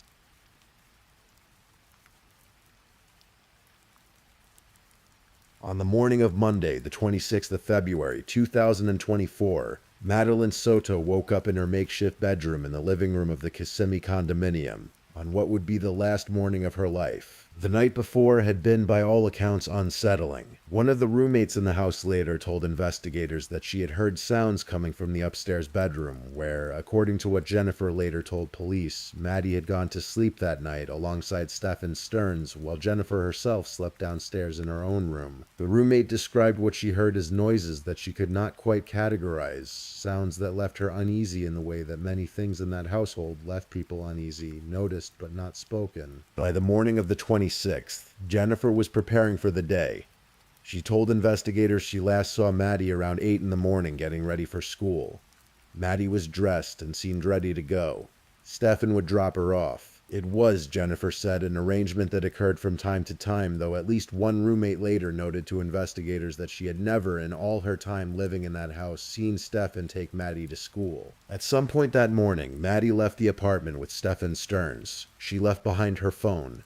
Jennifer and Stefan would later tell investigators that this was because Maddie had simply forgotten it, which was not unusual given her ADHD. But when investigators examined that purple iPhone later, they would find something else, something quieter and sadder than a forgotten school day. Text messages between Maddie and her friends, messages in which she had talked at various points about her life, about her feelings, about the way things were at home. Surveillance cameras at the apartment complex, the kind of quiet, ever-watching eyes that exist in parking lots and hallways and on the corners of buildings, captured Stephen Stearns driving his silver 2010 Lincoln MKZ out of the complex that morning at 7:50 in the morning. The footage showed him leaving and then returning, not once but several times, between 7:50 and 8:31 in the morning. And in the footage from at least one of those passes, something deeply disturbing was visible in the passenger seat of his car.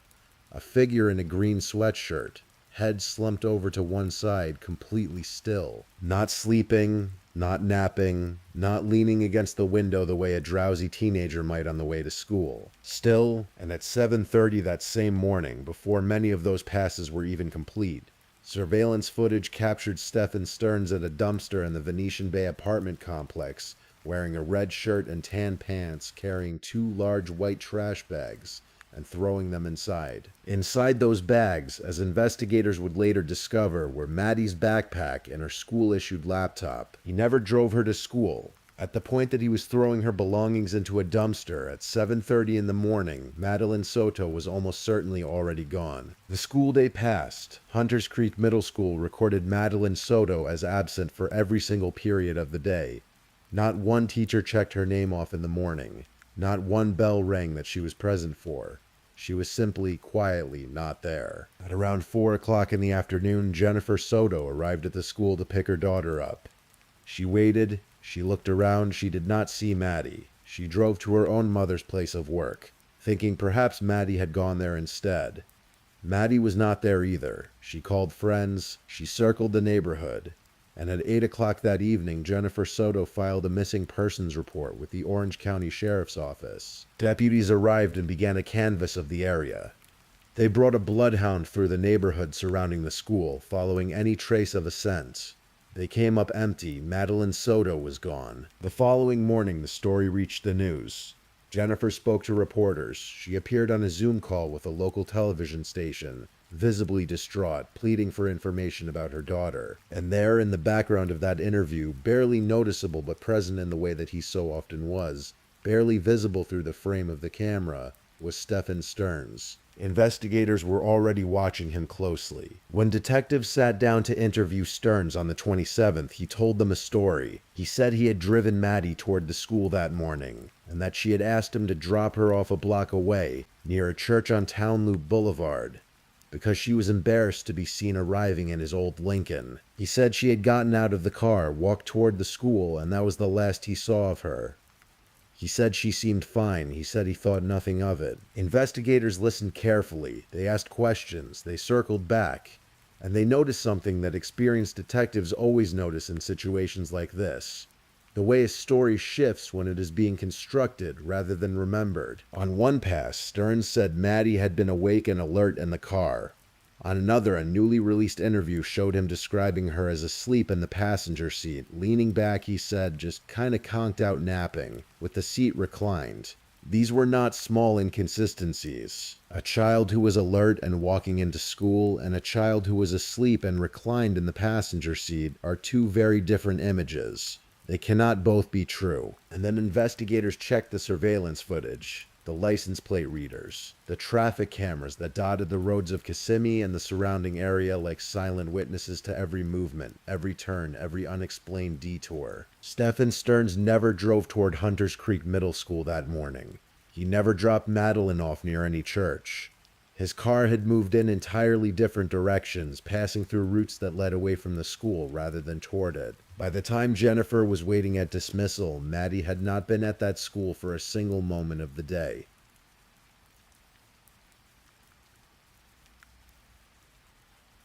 On the 28th of February, 2 days after Maddie disappeared, Stephen Stearns gave investigators his consent to search his phone. He handed it over willingly, cooperatively, with the composure of someone who had already taken steps to cover his tracks. He explained that he had accidentally performed a factory reset on the phone on the 26th, the same morning Maddie vanished. He said he had been trying to update it. It had been an accident. It happens. What investigators discovered, however, was that the phone had been factory reset not once but twice within the same 12-hour window. A factory reset on a modern smartphone is not an accident. It requires the user to navigate through settings, through a general management menu, through a reset submenu, and through a confirmation prompt. It requires deliberate step-by-step intention. It requires a person to mean to do it. The digital forensics unit got to work. And what they found in the recovered data of that phone and in the linked Google Drive account was a record of horror that reached back years. Photographs, videos, images and recordings that documented the sexual abuse of Madeline Soto from the time she was 8 years old. Evidence of crimes that had been committed repeatedly inside the walls of that Kissimmee condominium, in the house where Maddie had lived and slept and gone to school from and come home to, year after year after year. And there was more. Buried in the search history of that phone, investigators found queries for a drug called sevoflurane. Sevoflurane is a volatile anesthetic, a substance used in surgical settings that induces hypnosis and amnesia.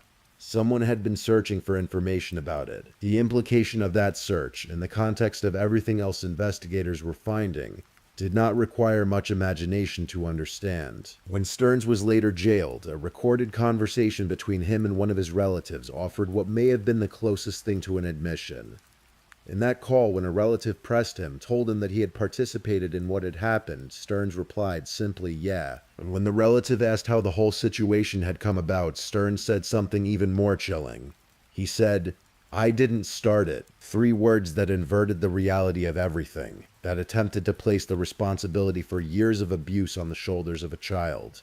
A child who had been 8 years old when it began, who had no power, no language, no framework for what was being done to her, and no one in the home who was fighting to stop it. In the days following Madeline's disappearance, the community of Kissimmee came together in a way that communities do in moments of collective grief and fear.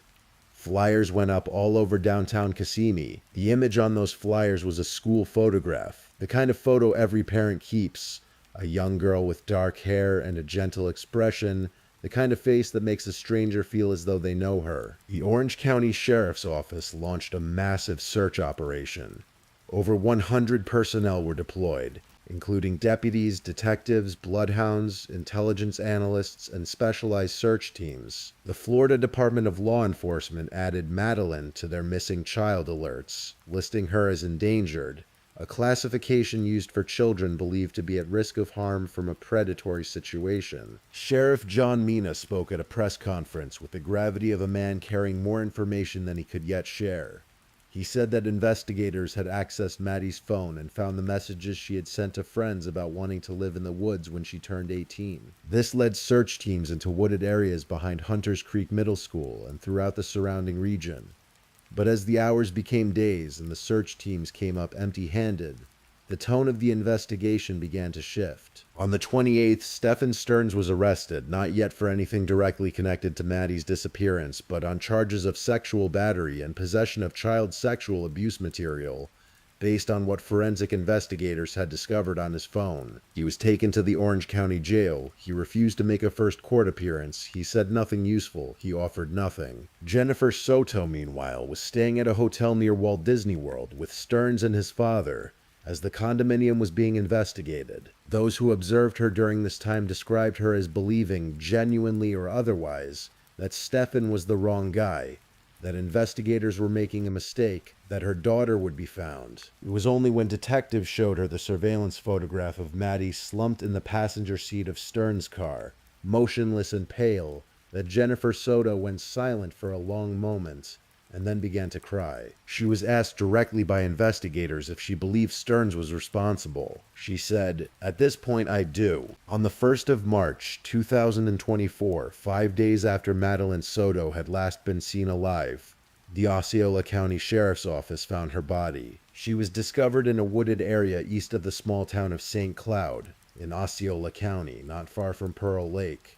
along a remote stretch near Hickory Tree Road. She was lying in the grass of a secluded, overgrown place, the kind of area that a person would only know how to find if they had driven those roads deliberately, if they had scouted that terrain with a specific, purposeful intent. Investigators noted immediately that the bottoms of her socks were clean.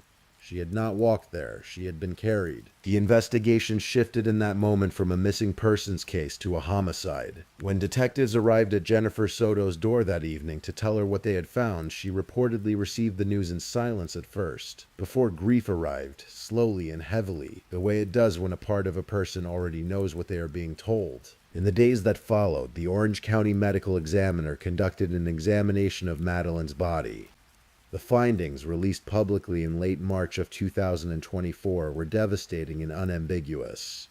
Madeline Soto had died by strangulation. The right portion of her hyoid bone, a small horseshoe-shaped bone at the base of the tongue that often fractures in cases of manual strangulation, was not intact. Her death was classified as a homicide. Investigators believe that Madeline had already been dead when the surveillance cameras captured her slumped in the passenger seat of Stern's car that morning, as he drove through Kissimmee, making pass after pass through the complex. They believe she died in the hours of that final night, in the upstairs bedroom of that condominium, while her mother slept downstairs. They believe Stephen Stern strangled her, drove through the early Florida morning with her body in the car beside him, threw her belongings into a dumpster, and then drove to a remote stretch of land east of St. Cloud, where he left her in the grass. Then he went home. Then he sat for a day and a half in a hotel near the most magical place on earth. Then he gave police his phone.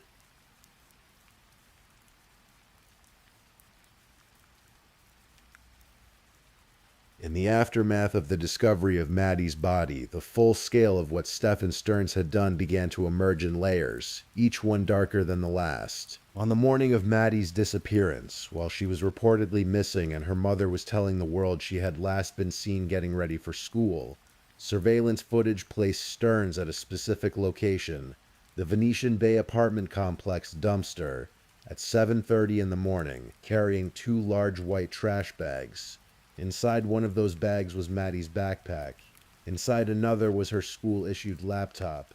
He had stripped her of the evidence of her daily life and thrown it away before he had even finished the rest of what he needed to do. Traffic cameras and license plate readers, those quiet and impartial witnesses of every road in Central Florida, traced his movements across the day. His silver Lincoln MKZ appeared on John Young Parkway, moving south. It appeared again on roads that curved east toward St. Cloud. It mapped, like a silent damning trail of breadcrumbs, the path from the apartment to the dumpster, to the wooded stretch of land near Pearl Lake where Maddie's body was eventually found. On the night of the 27th, while the search for Maddie was ongoing and he was supposedly staying with Jennifer and his father at the hotel, Stearns quietly slipped out, alone, in the middle of the night and drove across the state to North Port, where his parents lived. He was gone for hours. When investigators later asked why, he was vague and evasive, giving an answer that circled itself without ever landing anywhere. Investigators believe he was attempting to access his Google account from his parents' home internet connection, to log in and delete the photographs and videos stored in his Google Drive, the images he had not been able to scrub from the cloud when he wiped his phone. He was unsuccessful. He could not get in. His father, according to investigators, later contacted the North Port Police Department and turned over an old computer tower that had been found in Stephen's former bedroom while cleaning. Investigators also discovered a USB drive, recovered from a storage unit connected to the case, that contained over 35,000 images of child pornography.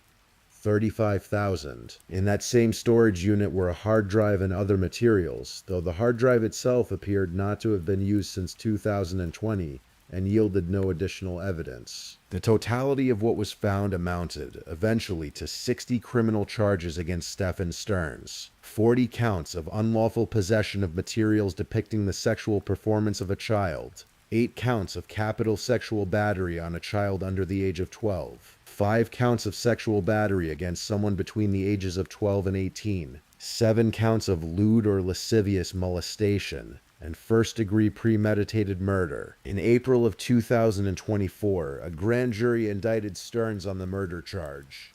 By June of that year, the state attorney's office announced that it would seek the death penalty.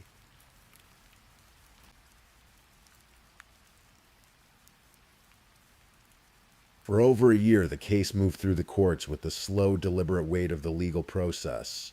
Stearns pleaded not guilty to all charges. His attorneys filed motions to suppress evidence, arguing that the phone search had not been conducted with a warrant. They argued against the death penalty. They sought to close court hearings to the public. None of it held. A judge ruled that the phone evidence was admissible. The death penalty remained on the table, and the public watched. Then, on the 21st of July, 2025, in a Kissimmee courtroom, Stephen Michael Stearns stood before a judge and entered a plea. He pleaded no contest to first-degree premeditated murder. He pleaded guilty to 20 counts of sex crimes. In doing so, he avoided the trial that had been scheduled and avoided the possibility of execution. The plea deal had been reached, prosecutors said, in close coordination with Maddie's family. Later that same afternoon, Osceola County Circuit Judge Keith Karsten sentenced Stephen Stearns to 21 concurrent life sentences in state prison, with no possibility of parole. He will never leave prison. He will die within those walls, carrying with him the full weight of every violation, every abuse, every moment of terror he inflicted on a child who had no one powerful enough to protect her. No contest to murder means he did not formally admit guilt for the killing, but he did not deny it either.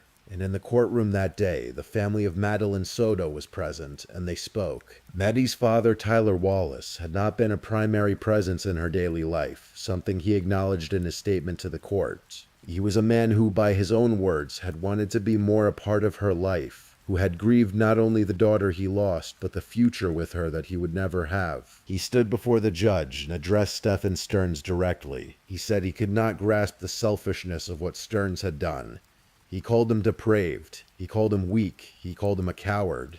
And then he said something that carried the particular devastating truth of grief that has no endpoint. It doesn't heal with time. Because of what you did, he told Stearns, I will never meet the woman she was becoming. Maddie's maternal grandmother, Yolanda Zambrano, who had been by all accounts a second mother to the girl, submitted a letter that was read aloud in court by a prosecutor. She described herself as carrying a broken soul. She said that Stearns had betrayed Maddie's love, her trust, her innocence, her body. And then she said, if that wasn't enough damage, he took her life. And with her, he killed a piece of our souls. State Attorney Monique Worrell, standing before the cameras after the sentencing, said that Madeline's life had been stolen in a senseless act of violence. She was careful with her words, as lawyers often are, but the weight beneath them was clear. Madeline Soto had not simply been a victim of a single act of violence. She had been a child whose life had been stolen, piece by piece over the course of years, in a place where she should have been safe, by a person who had been allowed to remain in her world long after he should have been gone from it.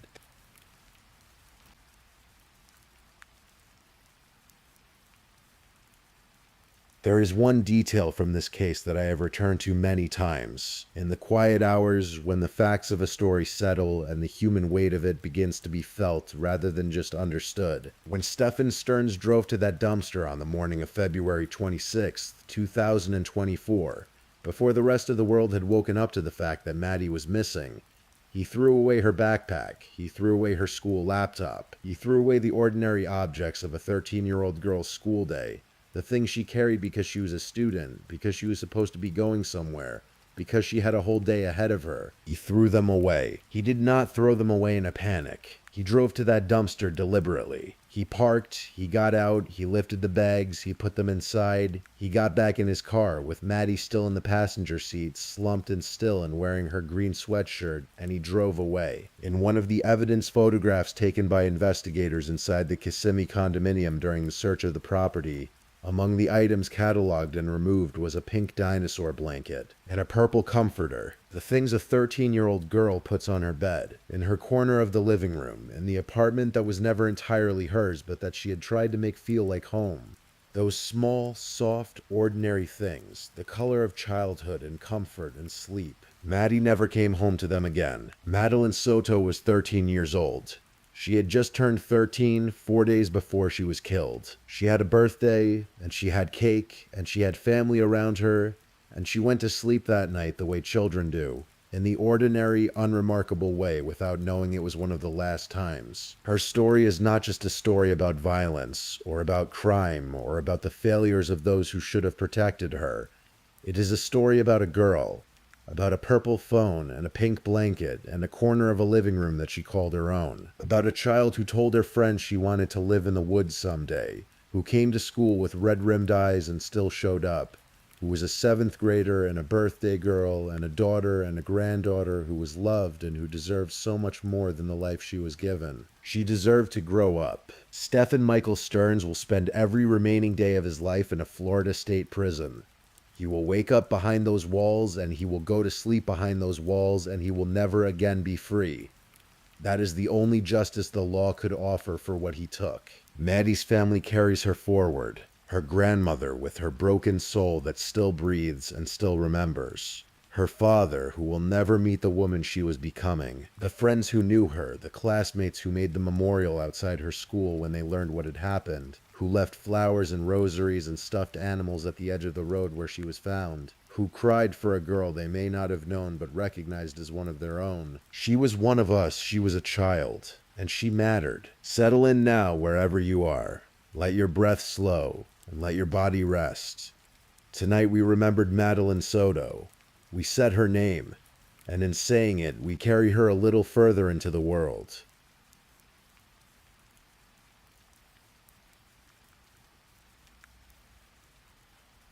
Please, if you're still awake, let's move on to our last story.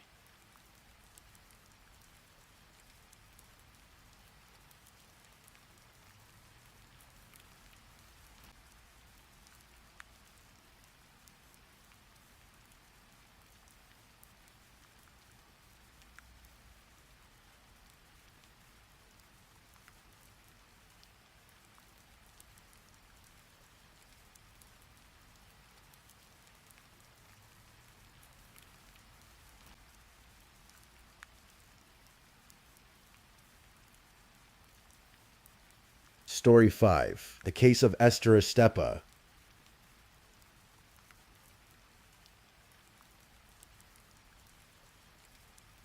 Tonight we are going to talk about something real. Something that happened not so long ago, in a sun-drenched corner of southern Europe, where the cobblestones are warm to the touch, and the sea breeze carries the smell of salt and orange blossom. A place where strangers meet at hostels, share meals, swap stories, and walk roads together that twist through ancient landscapes. It is a story about a woman who loved life with everything she had. A woman who wandered, who explored, who carried her home on her back like a gentle pilgrim, moving from city to city, sleeping beneath unfamiliar ceilings, finding beauty in small, quiet things. Her name was Esther Estepa, and in the summer of 2023 she disappeared. Tonight we trace her steps, slowly and carefully. We honor who she was. We follow her family, who refused to stop searching even when everyone else did. And we look at the man who walked beside her in those final days, a man with a smile for the camera and something very dark hidden behind it.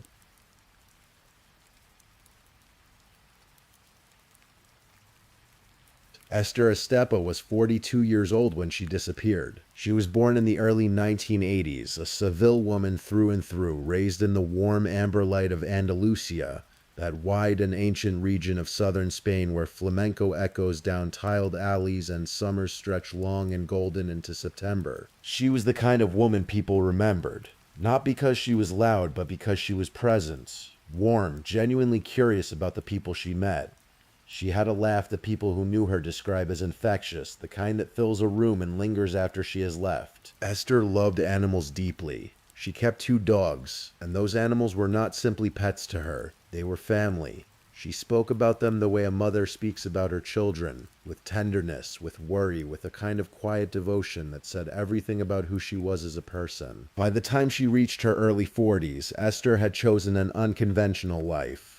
She had no fixed address. She moved from place to place across Spain, staying in hostels and shelters, walking trails, meeting strangers, absorbing the country she had grown up in as though seeing it for the first time. It was a nomadic existence, yes, but it was hers. She had chosen it freely, and she moved through it with intention. Those who loved her understood that this was simply Esther. She would call, she would write, she would check in. She was not running away from her family. She was simply someone who needed open skies and changing horizons to feel fully alive. Her mother, Josefa, known warmly to everyone as Peppa, spoke with her daughter constantly, not weekly, not occasionally, constantly. Every single day, Esther and her mother exchanged messages, small hellos, little updates, the mundane details that hold a relationship together across distance. To Peppa, those daily messages were not just habit, they were proof of life. They were love, delivered in small, quiet installments. Esther also had a sister, Raquel, who knew her perhaps even more deeply than most. Raquel understood the rhythms of her younger sister, the way she wrote, the particular words she chose, the texture of her warmth in a text message. That intimate knowledge would in time become one of the most important tools in a family desperate to find the truth. In the years before her disappearance, Esther had endured something painful. She had been in a relationship that turned abusive. In 2022, she had filed a formal complaint against her ex-partner in Seville, a courageous act, and one that spoke to her resilience. The relationship was behind her. She was rebuilding. She was on the move, literally and figuratively, finding her footing again, one step at a time. It was in this chapter of her life, this in-between time of healing and wandering, that Esther found herself in the city of Alicante, in the summer of 2023.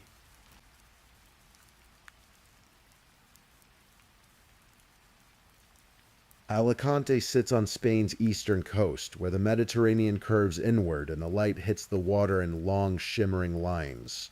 It is a port city, a city of arrivals and departures, of tourists and wanderers and people passing through on their way to somewhere else. It has the feel of a place that does not ask too many questions. Esther was staying at a hostel there in the summer of 2023 when she encountered a man who introduced himself as Jose Jurado Montilla. He called himself Dinamita, which is the Spanish word for dynamite. He was 63 years old at the time, lean and weathered from years of walking the roads of Spain. He wore a baseball cap, bespectacled, often dressed in the casual way of a man who has shed the pretense of ordinary life. He looked by all accounts like an unremarkable older traveler, harmless, even friendly. He was in fact neither of those things. On social media, Jose Jurado Montilla had built a presence. His TikTok account under the username Dinamita Montilla documented his travels across Spain. He walked trails, he filmed sunsets, he spoke directly to the camera in a way that felt intimate and confessional. He had gathered thousands of followers who found him charming, perhaps a little eccentric, but fundamentally sincere. A solitary figure on the road, seeking connection, telling stories. What those followers did not know, what Esther did not know when she first smiled at him in the hostel lobby, was that Dinamita Montilla had a different name once. A name that police and prosecutors and victims' families had not forgotten. He was known as El Titi, and El Titi was one of Spain's most dangerous convicted serial killers. To understand what Esther walked into, we need to go back, far back, to the mountains and farmhouses of Malaga province in the mid-1980s, when a younger version of this same man began leaving bodies behind him on the roads of Andalusia. Jose Jurado Montilla was born in 1961 in the Spanish region of Extremadura, though he would spend much of his life in and around Malaga, that coastal city on the far southern edge of Spain where the sun hammers down and the hills smell of wild herbs and dry earth. His first known killing took place in November of 1985. The victim was a 57-year-old man named Francisco Gonzalez, a resident of a small farmhouse in the rural area of Almoquia, outside Malaga. Gonzalez was shot dead inside his own home, his body left and later covered with sacks. Montilla would later confess to this particular killing, though he insisted it was self-defense. He claimed he had been seeking shelter in the farmhouse, that Gonzalez had come at him with a shotgun, and that he had simply taken it and fired. Gonzalez's family rejected that account completely. The truth of those moments would remain contested. But the outcome was undeniable. A man was dead and Montilla had pulled the trigger. Before he could be brought to justice, Montilla killed again. In March of 1987, he murdered Antonio Paniagua, the personal chauffeur to a famous Spanish flamenco singer named Juanito Valderrama. The details of Paniagua's killing were grim. His remains were burned afterward, a deliberate act of destruction, as if Montilla were trying to unmake the evidence of what he had done. Then, in May of that same year, he struck twice more. Two tourists, a man from Germany and a man from the United Kingdom, were walking in the region of Malaga near the Caminito del Rey Trail, one of Spain's most scenic and rugged natural corridors. They were found stabbed and shot. Their names were not widely published. They were travelers, like Esther would one day be, far from home, walking roads that seemed safe. Montilla was arrested in the late 1980s and eventually convicted of all four murders. The court handed down a sentence of 123 years in prison, an enormous number, a number that seemed to promise he would never walk free again. But Spain's justice system had a mechanism called the Perot Doctrine, a set of sentencing guidelines that, when applied, allowed prisoners to serve considerably less time than their formal sentences. Montilla was one of many dangerous offenders who benefited from this doctrine. In 2013, after serving just 28 years behind bars, he was released. The European Court of Human Rights had ruled that the doctrine violated the rights of prisoners, and Spain was obligated to comply. The man who had shot and stabbed and burned his way through the countryside of Andalusia walked out of prison that December at 52 years old, blinking in the winter light, free. Out of prison, Montilla did not disappear quietly. He did something far stranger and, in retrospect, far more chilling. He built a public persona. He created his TikTok account and began documenting his life as a nomad.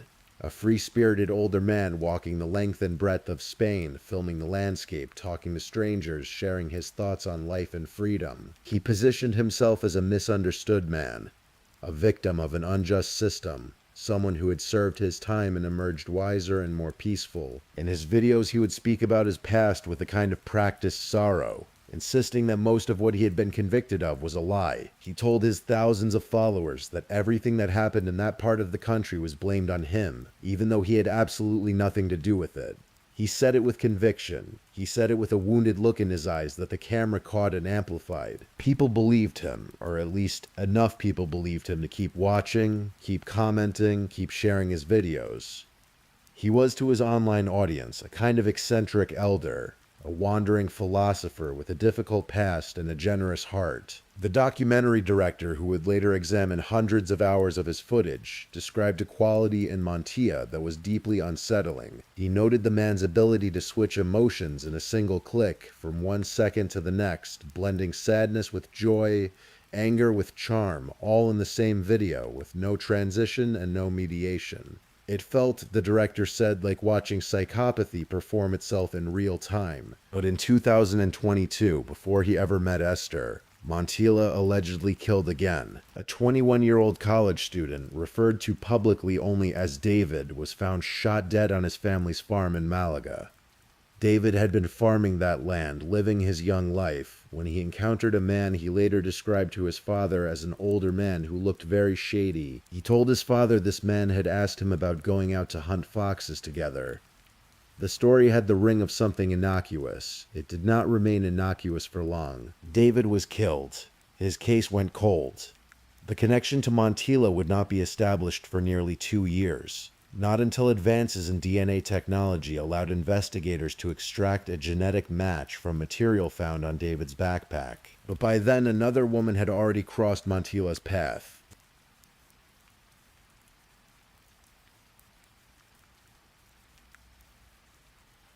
The summer of 2023 was warm across all of Spain, as summers in that country tend to be. The streets of Alicante shimmered in the heat, and the hostels and shelters of the city filled with travelers of all kinds, young people on holidays, older wanderers between places, people at turning points in their lives. Esther was staying in a women's shelter in Alicante when she met Montilla. He was in the lobby of the hostel, his camera somewhere nearby, his easy smile deployed with the practiced comfort of someone who has done this many times. We do not know exactly what they said to each other in those first moments. We do not know whether she recognized something uncomfortable in him, or whether he seemed entirely ordinary, just another traveler with interesting stories, which is precisely what he wanted to seem like. What we know is that they spoke, and that a connection was established, and that Esther, who was open and warm and trusting by nature, accepted this man as a companion. Over the following weeks, they traveled together. Montilla documented portions of their shared journey on TikTok, filming the roads they walked, the towns they passed through, the landscape spread out around them like something from a painting. To his followers, it looked like the natural footage of his wandering life. To investigators who would later comb through those videos frame by frame, they became a timeline, a digital breadcrumb trail that led directly to the hours before Esther vanished. On the morning of the 22nd of August, 2023, Esther and Montilla set out on a hike together. They walked from the town of Denia toward the coastal town of Gandia, a distance of 37 kilometers along paths that wound through the hills and valleys of the Valencia region. It was a long walk, a demanding walk, even for experienced hikers. At some point during or after that hike, Esther began to suffer. Her leg was swollen, badly enough to cause significant pain. She had developed a severe headache. By the time they reached Gandia, she was clearly unwell. Montilla called emergency services. An ambulance came. Esther was taken to the hospital alone. She left the landscape of that hike in the back of an ambulance, separated from Montilla, bound for a place of care and safety, or so it seemed. Esther was discharged from the hospital at 4:30 in the morning on August 23rd, 2023.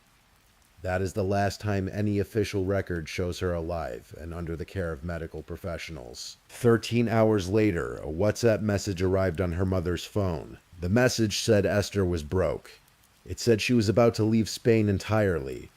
It said she was going to start a new life in Buenos Aires, Argentina, and that she would not be able to communicate with her family anymore. Peppa, her mother, read those words and felt something move through her that she could not name precisely.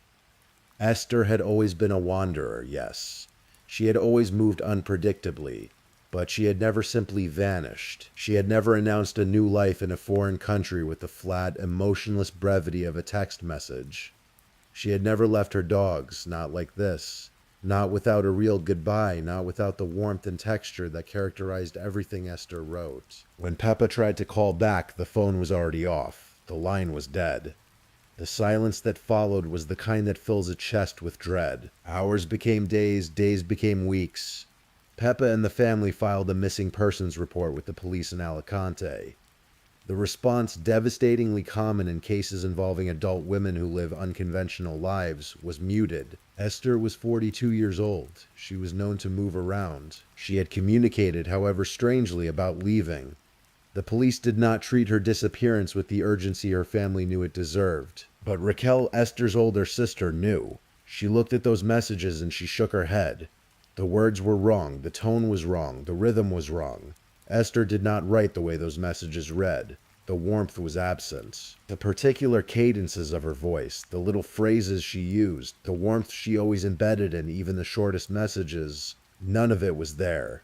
Raquel told anyone who would listen, those messages did not come from Esther. She was right. On the 8th of September, 2023, Peppa's phone rang. It was a man she did not know. He introduced himself carefully, explaining that he had seen the missing persons report.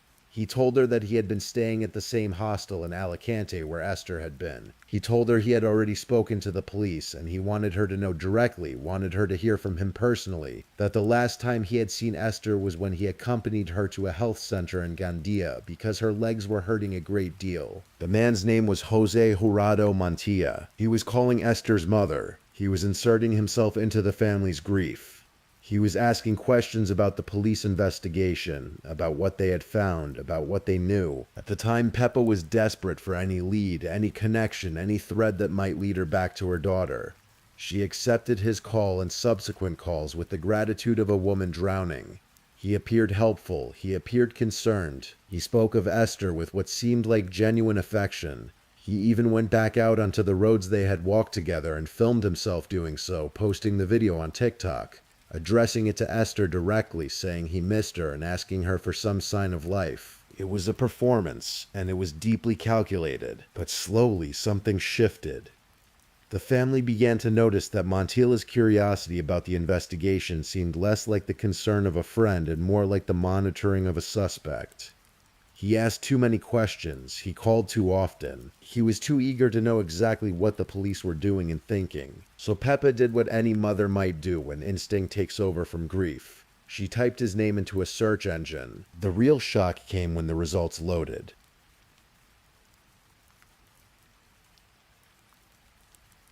When the family discovered Montilla's history, the world shifted beneath their feet. Here was the man who had walked beside Esther in her final days. Here was the man calling to offer help. Here was the charming TikTok wanderer who spoke of his own innocence in video after video, who had built thousands of followers on a story of redemption and misunderstanding. And here, in plain text, in old court documents and archived news stories, was the reality.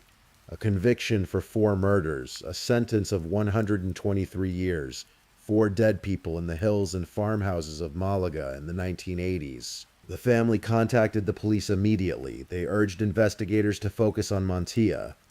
They shared what they knew, but the investigation moved with what felt to them like terrible slowness. The case of a wandering woman with an unconventional lifestyle and a message that suggested she had simply moved on did not command the resources and the urgency that Peppa and Raquel felt in their bones every single day. The family began investigating themselves. They went through Montilla's TikTok videos with meticulous attention, the way investigators sift through evidence, one frame at a time. They cross-referenced dates and locations. They tracked his movements through geotags and background details in his footage. They consulted with lawyers. They pushed, they demanded, they refused to accept that Esther had simply walked off into a new life in South America and left everything and everyone she loved behind. Meanwhile, officially, the search for Esther was suspended by authorities in June of 2024, nearly a full year after her disappearance. By then, the investigation had begun to converge on Montilla from a different direction entirely. In the spring of 2024, Spanish investigators received the results of advanced DNA analysis conducted on evidence from the murder scene of the young man named David. David had been 21 years old when he was shot on his family's farm in Malaga in August of 2022, the summer before Esther vanished. He had told his father about an encounter with a strange older man. He had been killed shortly afterward. His case had sat unsolved for almost 2 years. The DNA extracted from a backpack found at the scene was now identified as a familial match to Jose Jurado Montilla. The police moved. They tracked Montilla through his own TikTok posts, following the trail of videos he was still making as he walked through Spain, apparently unaware or unconcerned that his digital presence was functioning as a GPS beacon. They located him in May of 2024, near the border between Spain and Portugal, in the region of Extremadura. He was found in a bar. He was arrested. When investigators examined the contents of his phone, they found something that erased any remaining ambiguity about what he had done to Esther Estepa. There were photographs, there were videos. They showed a woman, a body, on a sleeping bag. The photographs showed what investigators believe was Esther after she was already dead. They established beyond the timeline Montilla had constructed for her family and for the public that he had been with her long after he claimed they had parted ways. 3 weeks after his arrest, in June of 2024, investigators searching a remote area on the outskirts of Gandia found skeletal remains in dense brush near a highway median. They were identified as Esther Estepa. She had been there, in that thicket, through autumn and winter and spring and into the following summer. While her mother called and waited and searched and pushed and refused to give up, Esther had been lying just outside the edge of a road in the landscape of the last walk she ever took. The autopsy conducted on Esther's remains was devastating in its findings. Investigators determined that she had been sexually assaulted. She had also been struck on the head with a blunt object. According to information shared with her family and later reported widely, prosecutors believed that the weapon used was a crucifix, a religious object Montilla had been known to carry with him on his travels, and which was conspicuously absent from his possessions when he was arrested. The nature of these findings, combined with the photographs recovered from his phone and the DNA evidence tying him to David's murder, painted a picture of a man who had continued, decades after his first conviction, to hurt and kill the people he encountered on the roads of Spain. He had simply changed his method. He had changed his name, he had changed his image, he had wrapped himself in the aesthetics of a misunderstood wanderer, and placed a camera between himself and the world, and the camera had made him look human. But the camera, in the end, also undid him.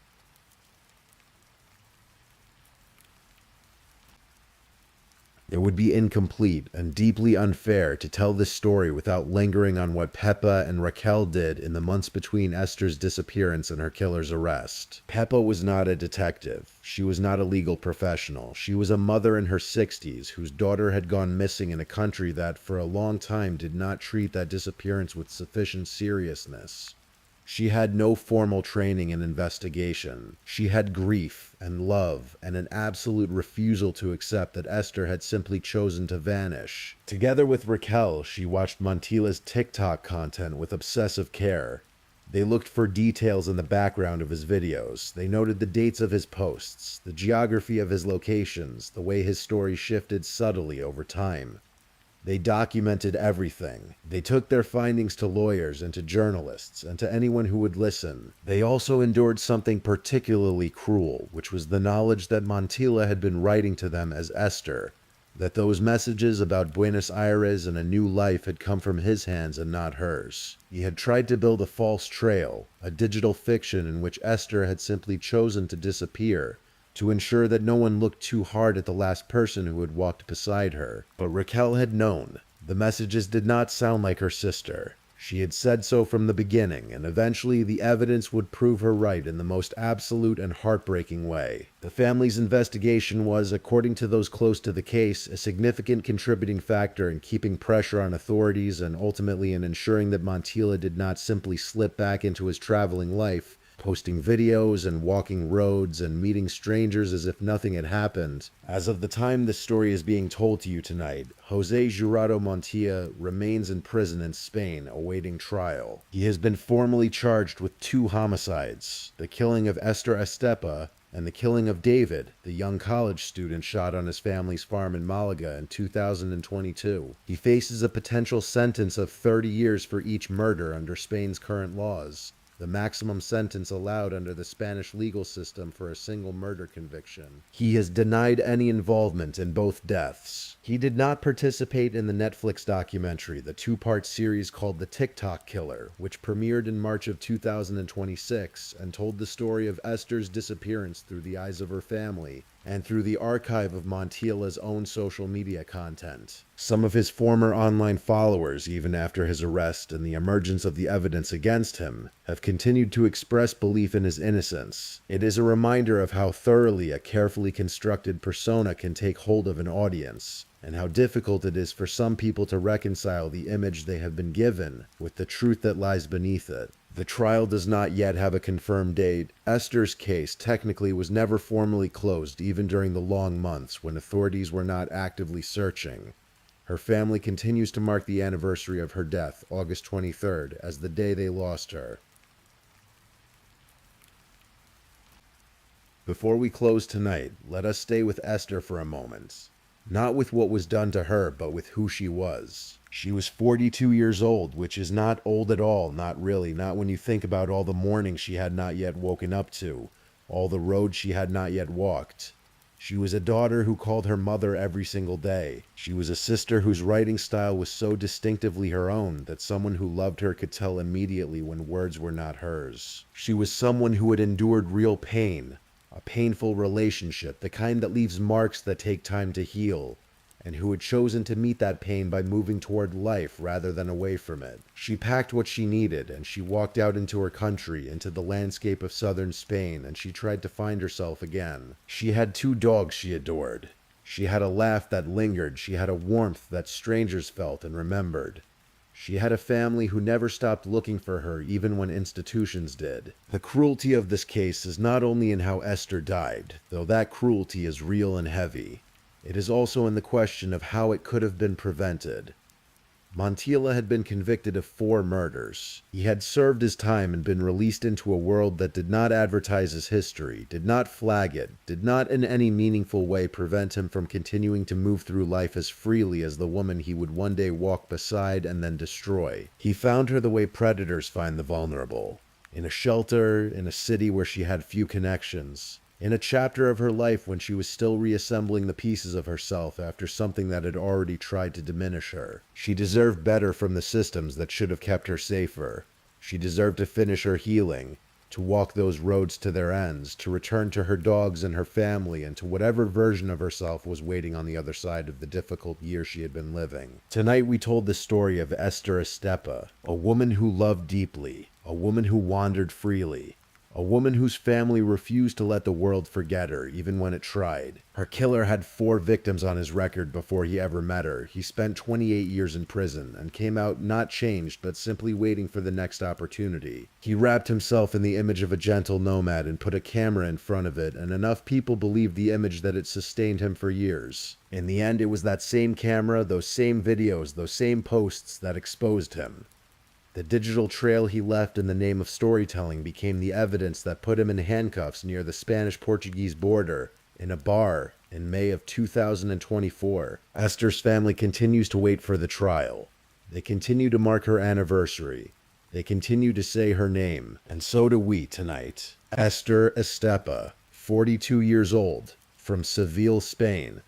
Loved, searched for, remembered. Rest well tonight wherever you are. Let the story settle and then release it, the way you release a breath, gently, completely. I'm wishing you a restful sleep tonight, and if you're still awake, don't forget to like this video and subscribe, and until next time, stay safe and take care. Good night.